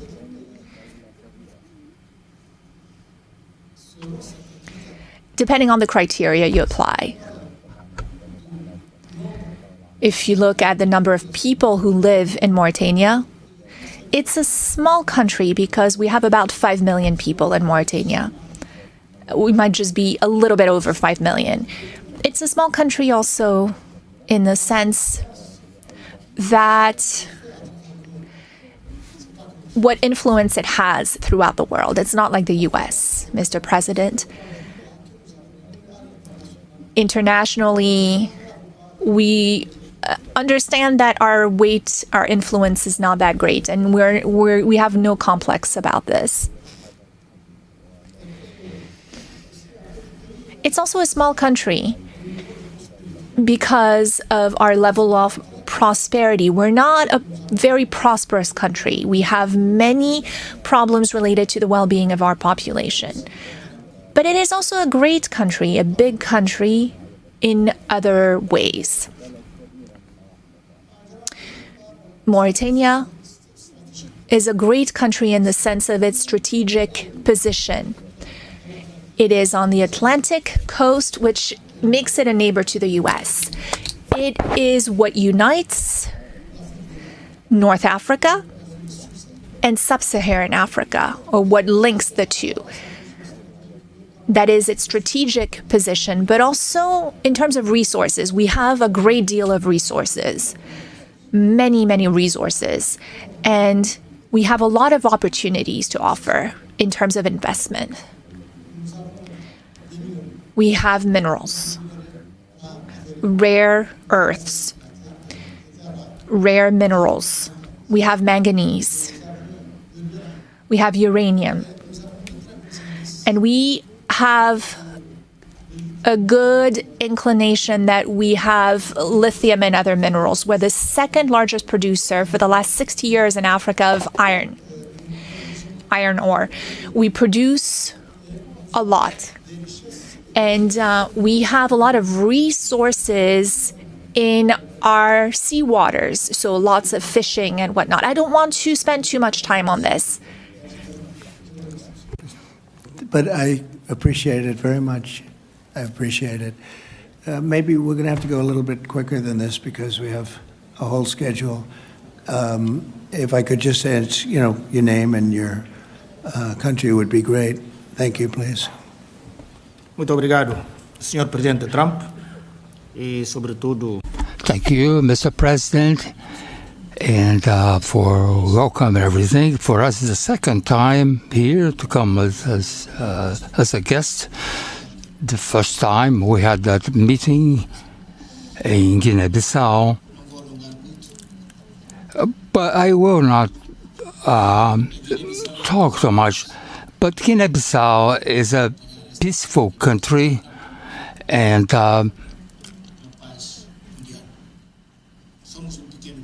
we are a small country, but we are a great state. Not a great state like the United States, but we are a great country as well. And to end, we are following your dynamics and the war with Russia and Ukraine. And you can count on Guinea-Bissau. Thank you very much. Thank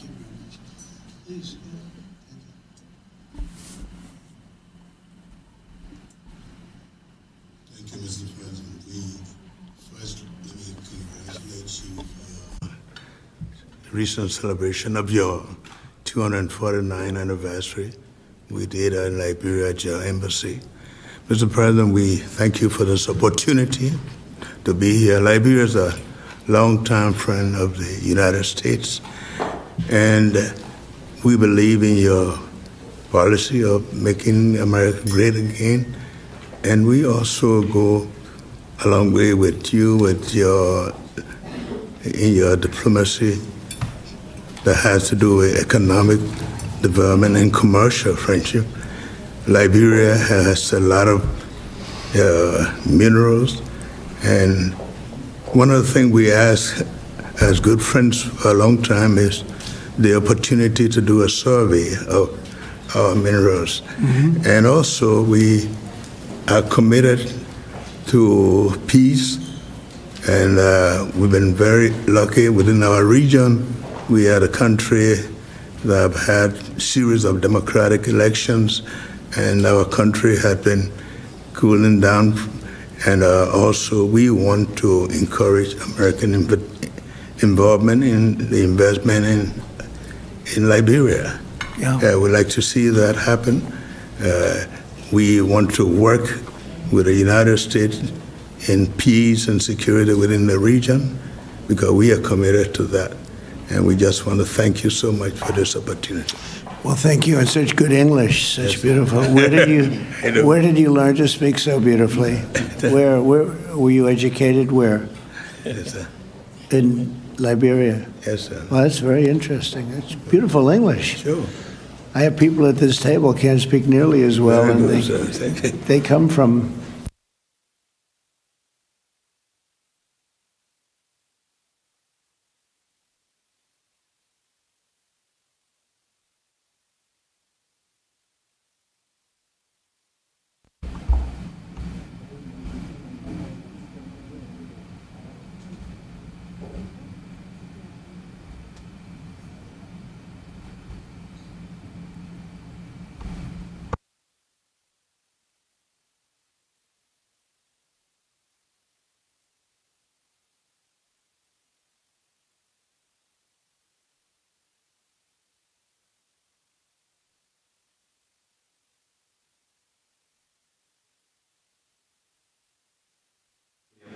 to meet a great American president.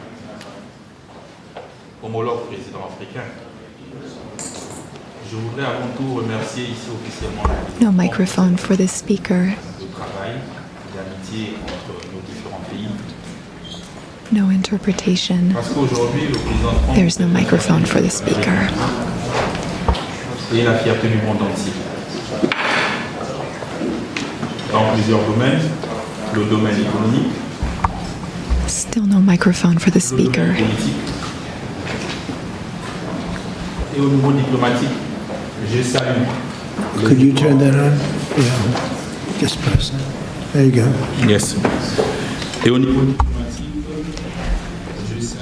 I would like to commend you, Mr. President, for the success you had in reaching a peace agreement between Rwanda and the DRC. Africa is a vast continent that has many problems, and we truly count on you for your assistance in Sudan and in the Sahel, because no investment can be made when there is a war. For investment, you need peace. The other heads of state who are here with me represent countries that are at peace, and that has been the case for some time. When we also have raw materials, minerals, rare earths. We are not poor countries. We are rich countries when it comes to raw materials, but we need partners to support us and help us develop those resources with win-win partnerships. That is our wish. I often listen to your remarks and speeches, Mr. President. We also want our raw materials to be processed locally in our country so that we can create value and to create jobs for youth so that they stop dying. They are crossing the sea, the ocean, to go to other countries. That is what we want, to have local processing of raw materials. Gabon is a rich country. We have over 2 million inhabitants and a great deal of diversity, raw materials, oil and gas reserves. And we would like those resources to be tapped using an economic model that fits.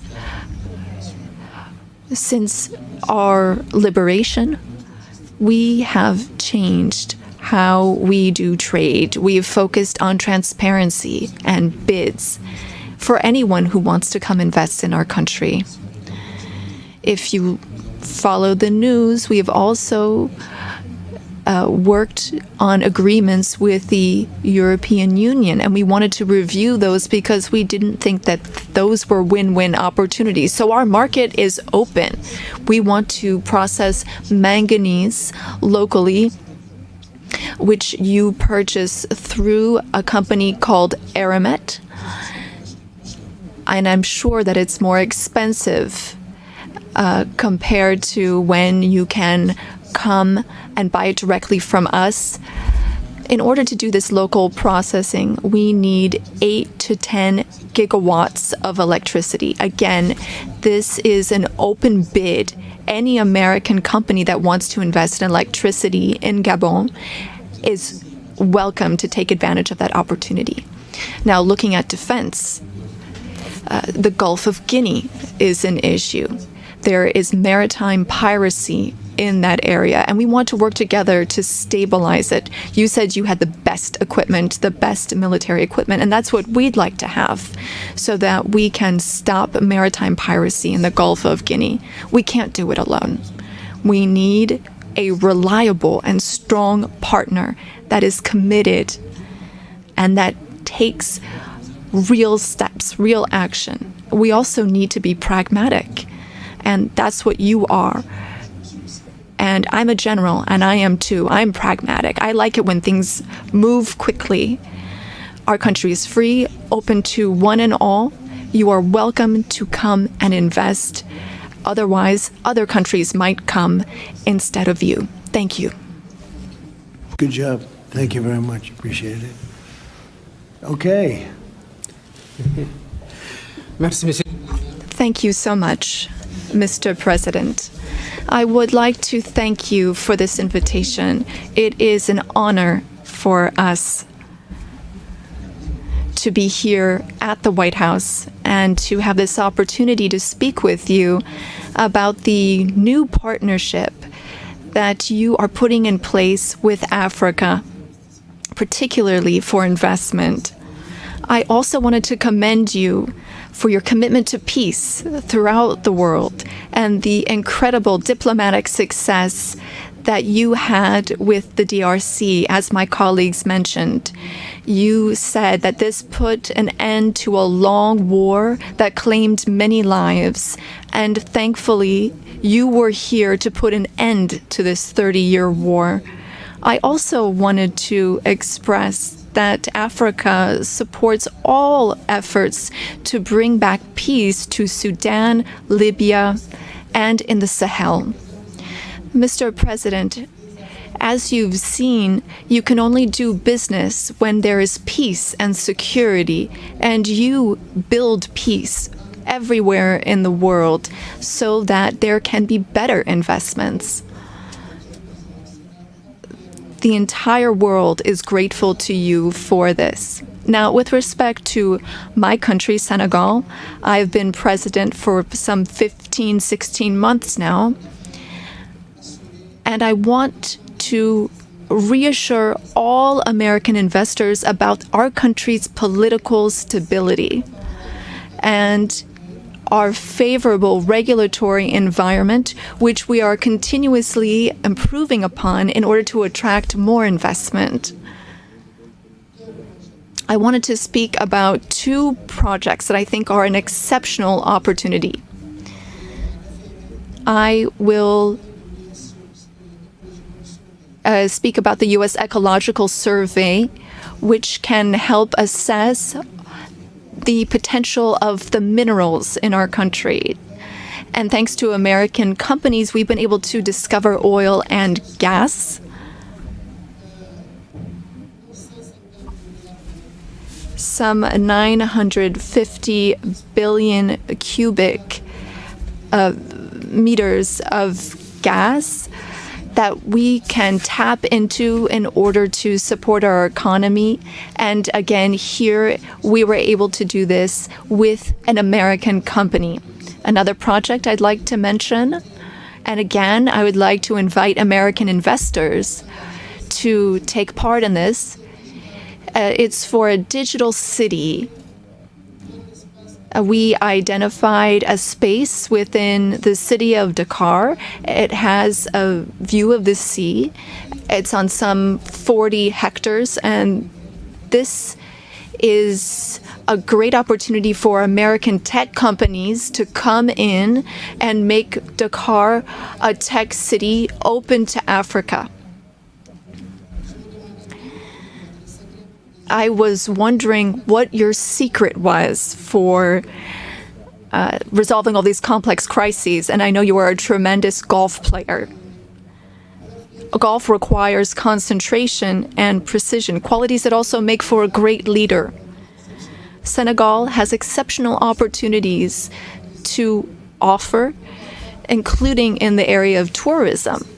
So perhaps an investment could be made in a golf course in Senegal.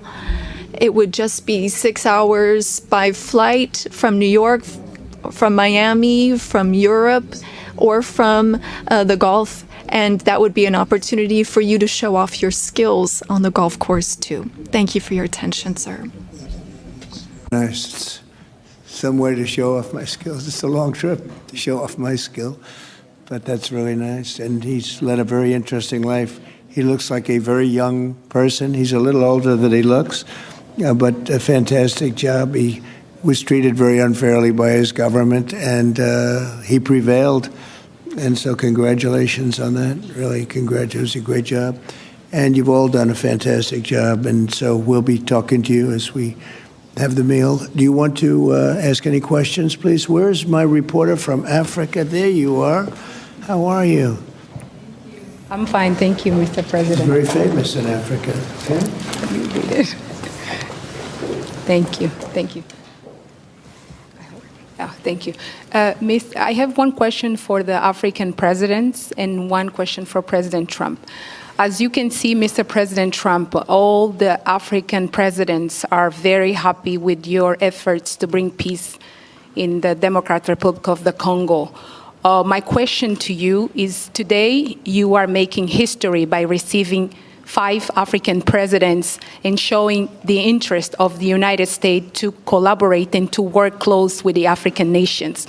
African continent is watching, African youth is watching, and this new approach that your administration is taking to deal with African nations, not only based on help, but in doing business that everybody can win, is really much appreciated for all the Africans. My question is, are you planning, Mr. President, in the future to travel to Africa to see firsthand all those countries in Africa, all those potential that those countries have? And for the African leaders, my question is, as you can see, President Trump is working to bring peace not only in Africa but also in the world. Are you all considering to nominate President Trump for a Nobel Prize Peace? That's a very nice reporter. I got to meet her 2 weeks ago when we had the Congo and Rwanda, and we had some other people up from Africa, and I was the first time, but that's very nice. I appreciate the questions. Very nice, actually. Would you like to, at some point I would like to go to Africa, absolutely. We're going to see what the schedule is, but at some point I would like to do that very much. Would you like to give a fast answer, please? Thank you very much. Of course, we are supporting this. Microphone, please. Microphone, please. Of course, on soutient cette dynamique pour. We are in favor of this dynamic for peace. We are very committed on peace. I am the first head of state who went to Russia and who went to Ukraine, both, since the start of the war. I held the presidency of ECOWAS, and I went to see Mr. Putin. We spoke for 4 hours, and then I went to Ukraine. I spent 12 hours on a train to speak to President Zelensky. But now the weight of President Trump is something else altogether. We are with you. We are behind you to see what we can do to help bring peace back. No one wins when there's war. So you have our support so that we can bring peace back. Thank you. Thank you very much. Appreciate it. Go ahead, please. Thank you, Mr. President Trump. Thank you for your questions. A Nobel Peace Prize, well, I don't see any problem with it. I think that President Trump deserves it for all the efforts that he's worked on. And he brought peace back in the SEAC region. That is my region, the region where DRC and Rwanda signed a deal. And so he is now bringing peace back into a region where that was never possible. So I believe that he does deserve a Nobel Peace Prize. That is my opinion on this. Well, thank you very much. Very nice. Thank you. I didn't know I'd be treated this nicely. This is great. We could do this all day long. Thank you very much. Please, go ahead. Mr. President, I believe that we have to continue to support America in the strength to be able to bring about peace in the world. America is a melting point and also a country that we all look forward to. And I want to encourage you, because without peace, we cannot have a world to live in. And we stand with you on that. Right. Thank you. Well said. Please. Thank you, Mr. President, and thank you for your question. Very important question indeed. Forgive me for saying this, but unfortunately, I don't really understand. I don't know how things work when it comes to Nobel Prizes, but I can guarantee you that Mauritania would never be opposed to President Trump receiving a Nobel Peace Prize, because he's already working very hard in favor of peace throughout the world, with no distinction, no regard to what continent it's on, and he's working on areas where there are tensions everywhere, and he's committed towards peace, and our world needs more peace. Thank you. Very much. Thank you. Thank you very much. The jury will decide. It's not a matter of voting amongst our countries, but what is for sure is that the results and the work has been done in such a short amount of time show that you would be a good recipient. And I'm sure that the jury sees that, and the rest of the world sees it as well and understands it. When the time comes, I think everyone will see that it is a deserved prize. Congratulations on what you've done so far. If we took a poll, I think you would be very far ahead in those polls. It's very nice. All of you, thank you very much. I appreciate it. Peter? Thank you, President Trump. James Comey and John Brennan, now under criminal investigation related to the Trump-Russia probe. Do you want to see these two guys behind bars? Well, I know nothing about it other than what I read today, but I will tell you, I think they're very dishonest people. I think they're crooked as hell, and maybe they have to pay a price for that. I believe they are truly bad people and dishonest people. So whatever happens, happens. And now, a few weeks after the strikes that you ordered on the nuclear facilities in Iran, there is an Iranian official who says you, President Trump, have done something that he can no longer sunbathe in Mar-a-Lago. As you lie there with your stomach to the sun, a small drone might hit you in the navel. It's very simple. Do you think that's a real threat? And when is the last time you went sunbathing anyway? It's been a long time. It's been a long time. I don't know. Maybe I was around 7 or so. I'm not too big into it. Yeah, I guess it's a threat. I'm not sure it's a threat, actually, but perhaps it is. And on one other subject, two Democratic senators now, Cory Booker and Alex Padilla, have a new bill out. They want to require CBP and ICE officers to have legible IDs, and they don't want CBP or ICE officers covering their faces. Would you ever sign that? Well, they wouldn't be saying that if they didn't hate our country, and they obviously do. I'm surprised that they would do it, knowing a little bit about them. I don't know them well, but these officers are doing a tremendous job. They're great patriots. If you expose them because of statements like have been made by Democrats and others on the left, usually, mostly, I think probably exclusively, you put them in great danger, tremendous danger. And it's sort of funny when people picket in front of Columbia, in front of Harvard, and they have masks on, more than masks. I mean, you can't see anything. Nobody complains about that. But when a patriot who works for ICE or Border Patrol puts a mask on so that they won't recognize him and his family, so they can lead a little bit of a normal life after having worked so hard and so dangerously, there's a problem with that. So they have this is the problem with the Democrats. They have a lot of bad things going on in their heads. They've really become they've lost their confidence, number one, and they've become somewhat deranged.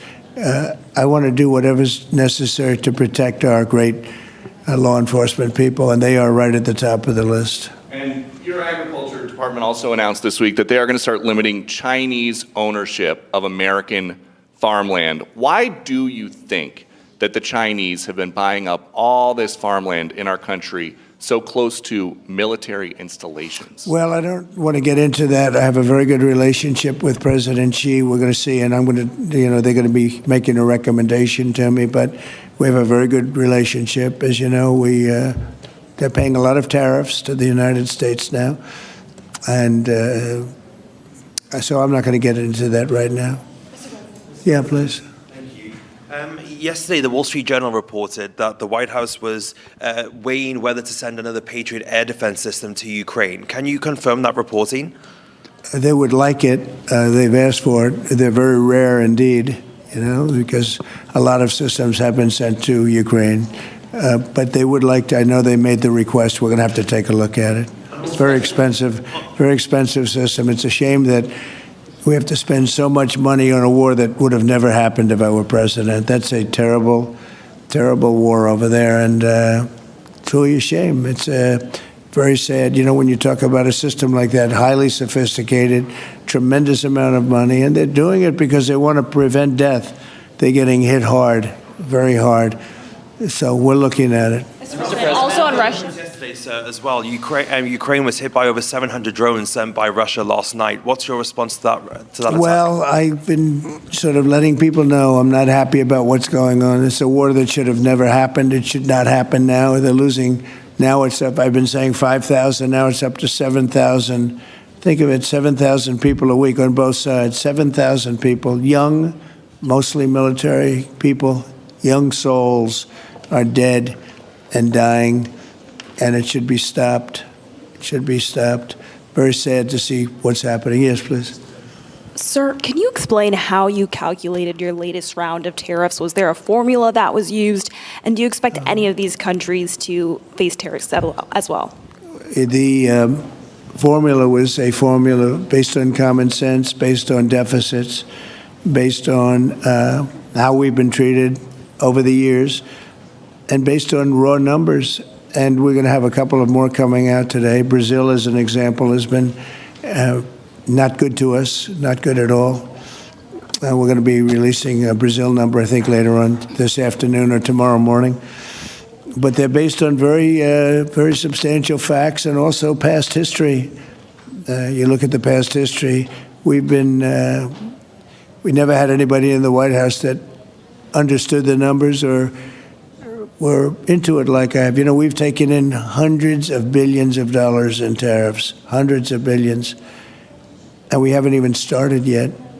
And it's going to be a great thing for our country. I think it's going to be a fair thing for the world. And we really haven't had too many complaints because I'm keeping them at a very low number, very conservative, as you would say, number. And we haven't had, I'm sure they will be complaining at certain points, but we haven't had complaints. We've been treated very unfairly by both friend and foe. And friend has treated us very badly. It's not even believable that for so many years, I was using tariffs in my first administration. We had the most successful financially administration that there's ever been. This is going to be much better.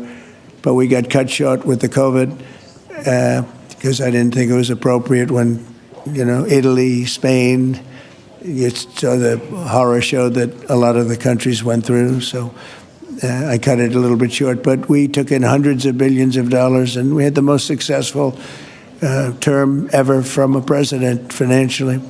But this is going to be much more successful. Yes, please. Do you expect any of the countries here to face tariffs as well? I haven't thought of it, but I don't know. Let's see, I like him, and him. No, I don't think so, not too much. It's very good. These are friends of mine now. Yes, Thank you for taking our questions, Mr. President. Okay. You talked about the amount of external revenue the country has brought in thanks to your tariffs. Can you talk about how these hundreds of billions of dollars that are getting brought in will help grow the country, and what do you hope to put it towards? Well, bigger than the tariffs, actually, are the fact that when you charge the tariffs at a certain point, they say, well, we can't pay those tariffs. It doesn't make economic sense. These are wealthy countries, and they or their companies will come into our country and build, and that's what's actually happening. If you had a very low tariff, there'd be no incentive to do that. If you have no tariff, like we used to have, which is so stupid, it's not even believable, but then obviously they make their product, the product in their country. They have the jobs, they have the income, they have the taxes, they have everything, and they just send it into us, and it's jobs that we wouldn't get. Now the wheel is turned, and what we're doing is more important, we're taking in hundreds of billions of dollars, money that we've never seen before. But more important than that, we have a lot of people that would rather not have to pay that, so they're coming in and they're building plants. AI, we're leading everybody, including China, by a lot with AI. They're building their own plant. You heard me say yesterday, they're building their own electric generating plants to go along with the factories or plants that they're building. If they want to do that, we're getting them fast approvals, very fast turnarounds. They're using mostly natural gas to start off, but they're using coal. They have the right to use coal. They have the right to use nuclear. Nuclear's come a long way in the last 5 years. So we're getting them very fast approvals. We have factories and plants building at a level that we've never had in this country before. Yeah. And secondly, a study from the Council of Economic Advisors. You put it on Truth Social yesterday. It showed that your assessment that tariffs would slow inflation was accurate and that the prices of imported goods since February has fallen. That your assessment was right, the critics were wrong. Why do so-called experts continually misread your economic policies, sir? Well, it's not the experts. It's the fake news and a combination of that and the Democrats. I saw an ad on television today on Fox, and it was some ad about, Trump has raised costs. It's the opposite.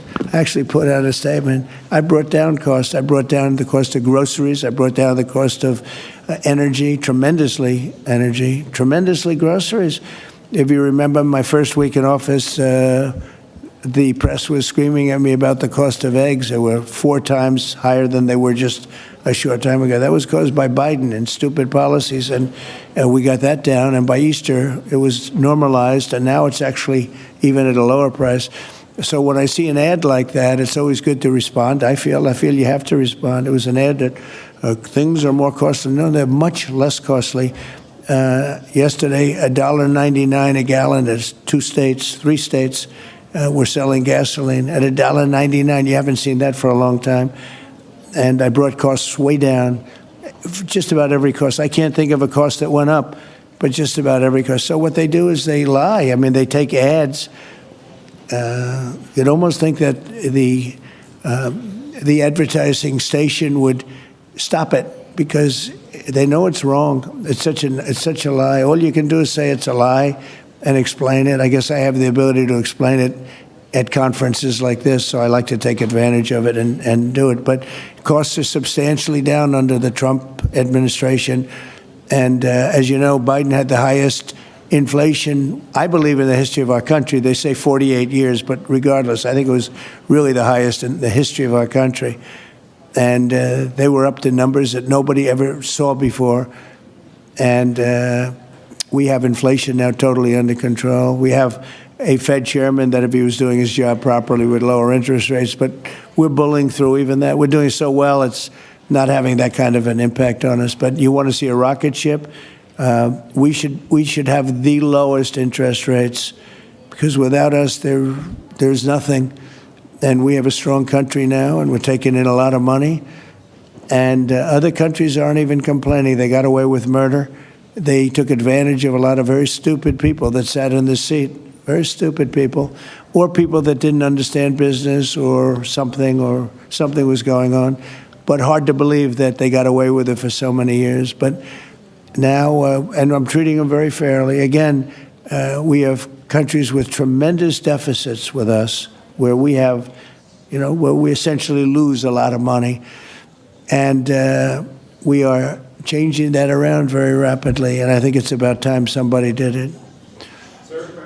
Yeah, please. Sir, yesterday you said that you were not sure who ordered the munitions halted to Ukraine. Have you since been able to figure that out? Well, I haven't thought about it, because we're looking at Ukraine right now and munitions, but I have not gone into it. What does it say that such a big decision could be made inside your government without you knowing? I would know. If a decision was made, I will know. I'll be the first to know. In fact, most likely I'd give the order, but I haven't done that yet. Yeah, please. Can I ask how your meeting with Netanyahu went over the last couple of days, and how realistic do you think a ceasefire is this week? Well, we're talking about Gaza for the most part. I think we have a chance this week or next week not definitely. There's nothing definite about war and Gaza and all of the other places that we all deal with so much. But there's a very good chance that we'll have a settlement, an agreement of some kind this week, and maybe next week if not. As well, sir. The African Growth and Opportunity Act, which has been central to many sub-Saharan countries having access to the U.S. market, that's due to expire in September. Are you hoping to extend that beyond it? Well, we'll take a look at that. Yes, please. Thank you. That's up to Congress to take a first crack at.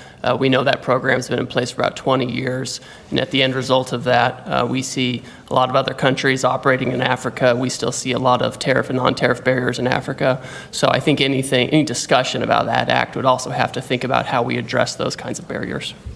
Yeah, Peter. President Trump, in Alvarado, Texas, a few days ago, 10 people wearing all black allegedly set off fireworks outside an ICE office to lure the officers out so they could ambush them, shoot at them. They had guns and vests and two-way radios. Do you think that this was an isolated incident, or do you think there's a national threat of a left-wing militia that is targeting ICE and CBP?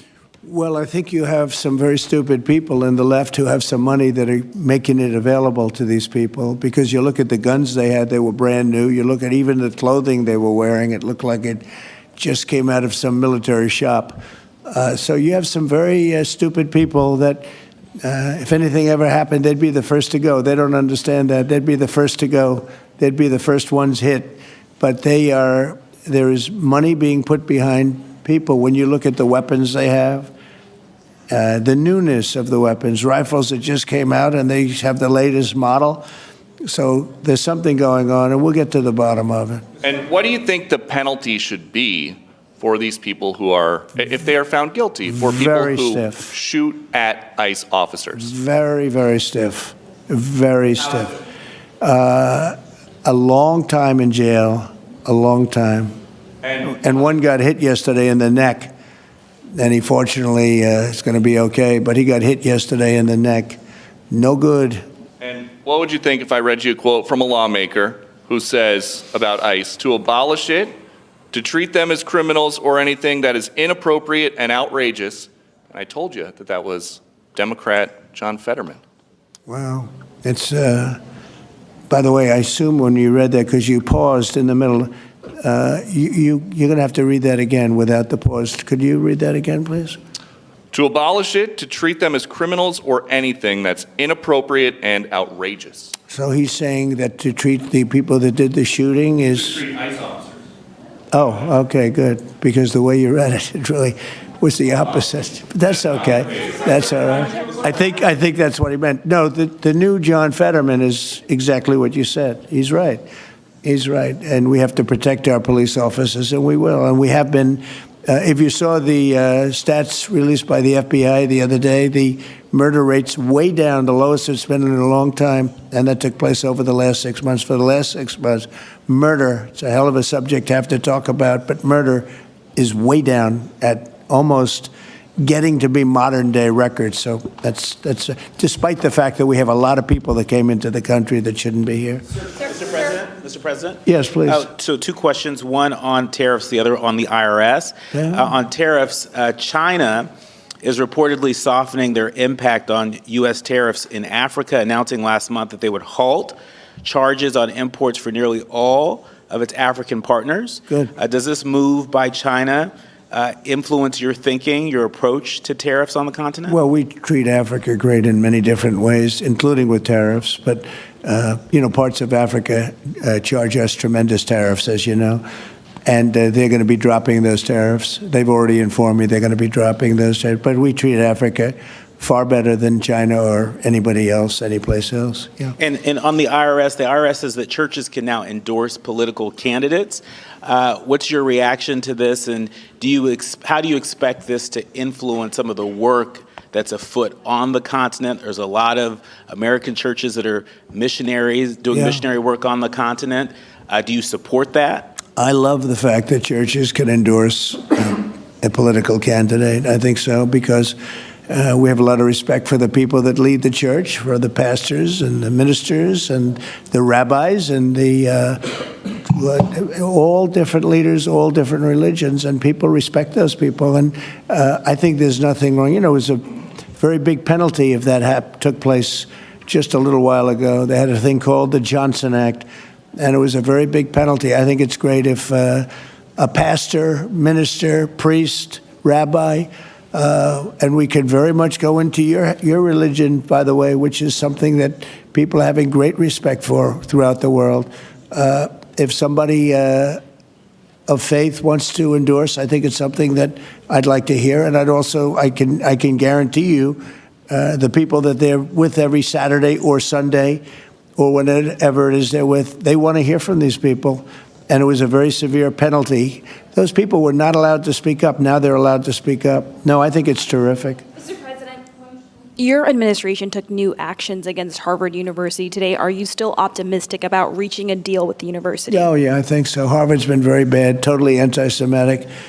And, yeah, they'll absolutely reach a deal. Peter? I just got a text from our colleague, John Roberts. He says that we are now reporting the guy who was arrested in the Alvarado, Texas incident for tampering with the evidence was a green card recipient under the Biden administration and a prior DACA recipient. What do you think of that? It's very sad. It's very bad. A lot of them are here. We came in 21 million. I think it's higher than that, by the way, but they say 21 million people came in. Many of them are criminals. Many of them are murderers. 11,888 is what they say are murderers. And they came in through open border policies, no checking, no vetting, no nothing. And we have a lot of that. And despite that, we have crime down, which is pretty amazing. And this is a And long say hello meeting, to so John. Say hello to John Roberts. I will. I'm sure he's watching this right now. A lot of news has broken since we've been in here.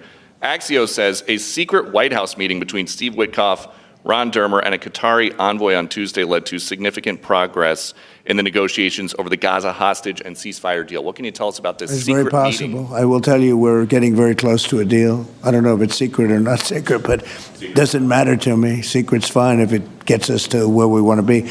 We want to have a ceasefire. We want to have peace. We want to get the hostages back. And I think we're close to doing it. Okay? Thank you all very much. Thank you very much. Thanks, President Trump. Thank you.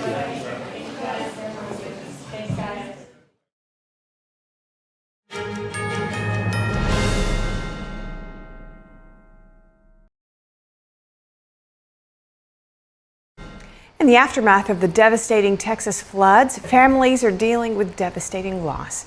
We hear from some of them as the search continues for missing loved ones. Behind the numbers of dead and missing in the Texas floods are real people and their families dealing with loss. Macedonio Olvera traveled from Oklahoma to Hunt, Texas after learning of his father's death.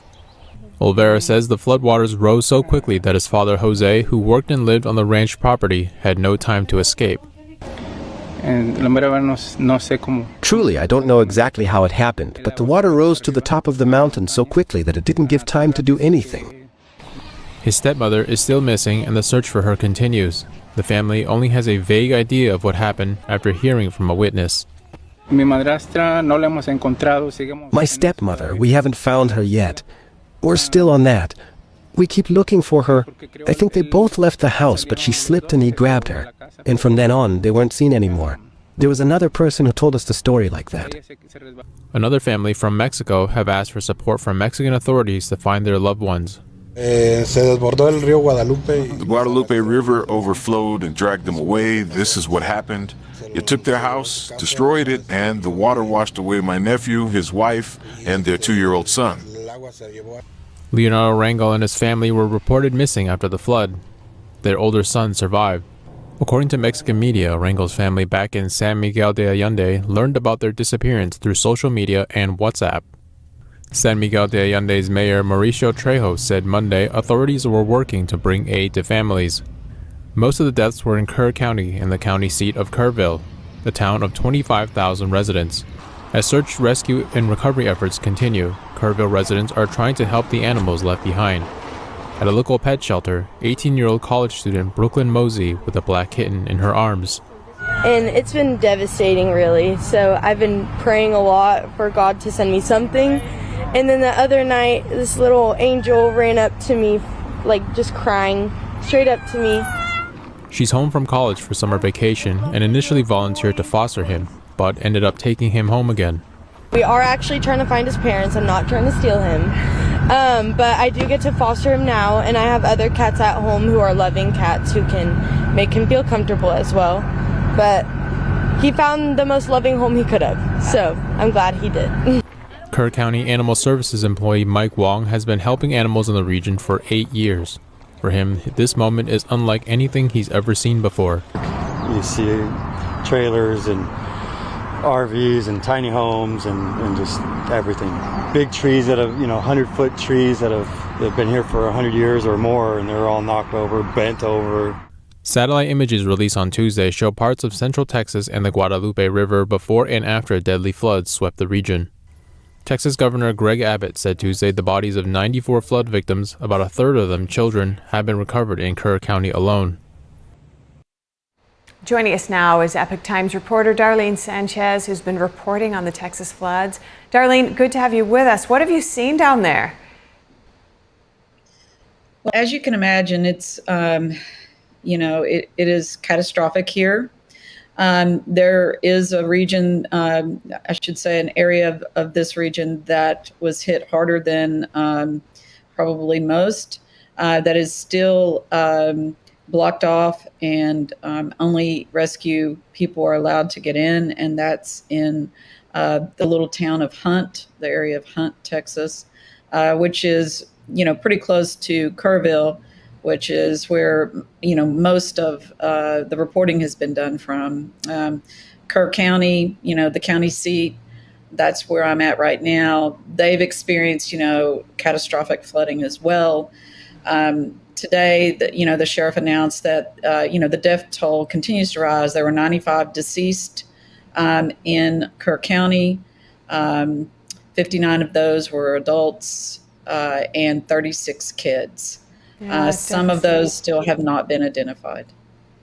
Yeah, and overall, at least 119 lives lost, and of course there are many more missing. Hopefully the death toll from these floods stops here, but how are people managing the grief of such loss? They're turning to their faith, most of them. Several of the residents and people in the nearby communities were out volunteering their time. And, they were talking to me about how, they don't look at their differences at this, juncture in their lives. They're just looking at coming together and helping each other. And they just feel compelled to do it. I mean, I talked to one volunteer who was on her knees in an RV park that had been devastated. There was debris in the background, RVs wrapped around, 100-year-old trees. And she was there in the ground on her knees with a handsaw, cutting through, some of the roots and vines and, other type of debris that was there, trying to loosen it up so others could come by and maybe pick it up, and get it out of the way. And she said, I just had to come out. She's like, everybody here knows someone that was impacted by this, someone who died or a friend of somebody who died. So they could not just sit there and do nothing, is what they're telling me. It's heartbreaking and heartrending all at once. You mentioned all the folks gathering, but that's from the local to state and also federal help, as we've seen in other reports. Tell me what you've seen in terms of people getting out there and how much help they're getting. Is there really a serious need for that beyond what's already happening? Help is pouring in. I know HEB, that's one of the local grocery chains that got its start here in Kerrville. They're sending down supplies, their state, and coming in, and even some from out of the country, like, in Mexico. I know that there is a fire department, I believe, or people from a fire department down there that came up here and are helping. So people are helping from everywhere. In fact, though, the police department said, though, that, they wanted, while they appreciated it very much, everybody, reaching out, they also cautioned people not to get in the way, the rivers. There were people apparently on the rivers. There were people just coming in from all over, just showing up without any type of, organization. They're just coming here. And he cautioned them to please stay back and away from, these recovery efforts right now. It's not the time, he said. So, they're dealing with different aspects of this catastrophe. And how are people managing just on a day-to-day basis with the basics of living down there? There are stations where, Goodwill has, set up where they're giving away, needed items. There is, food trucks set up, donating their time and effort and cooking for people that may need it. A lot of people are, I talked to, a business owner this morning, actually, and he was telling me, that people were coming out that, he ran a kayak business along the river there, and that people were showing up to help him. He knew or had come to his kayak, facility in the past, and past customers came out to help. And they're out there with chainsaws right now as we speak, cutting down some of these huge logs, and there's debris everywhere. But, he told me a story that was, very touching. He has a teenage son, and as most people know with teenagers, sometimes, they can kind of knock heads with them, right? So they were kind of having a little bit of a dispute, on July 3rd, that night. They were going to spend the night there. They had an RV there set up as part of their business, and they were going to spend the night, celebrate the 4th the next day. They decided against it, and they saw rain. And like I said, they were kind of not feeling it. And so they decided to leave and go home, and that decision saved their lives. Wow. I mean, there's got to be so many of these near misses and so many others that just didn't make it. We're all watching so closely this tragedy as it unfolds, thankfully with some reprieve in there. I know it's not easy reporting under these conditions as well. Darlene Sanchez, thank you so much for your work, and just please stay safe out there. Thank you so much. If you have any feedback on the show or have something you'd like to see us cover, send us an email at news.today@ntd.com. We'd love to hear from you. For round-the-clock original news coverage, watch us live at ntd.com/live or download our NTD app. We'll cover more stories right after this break.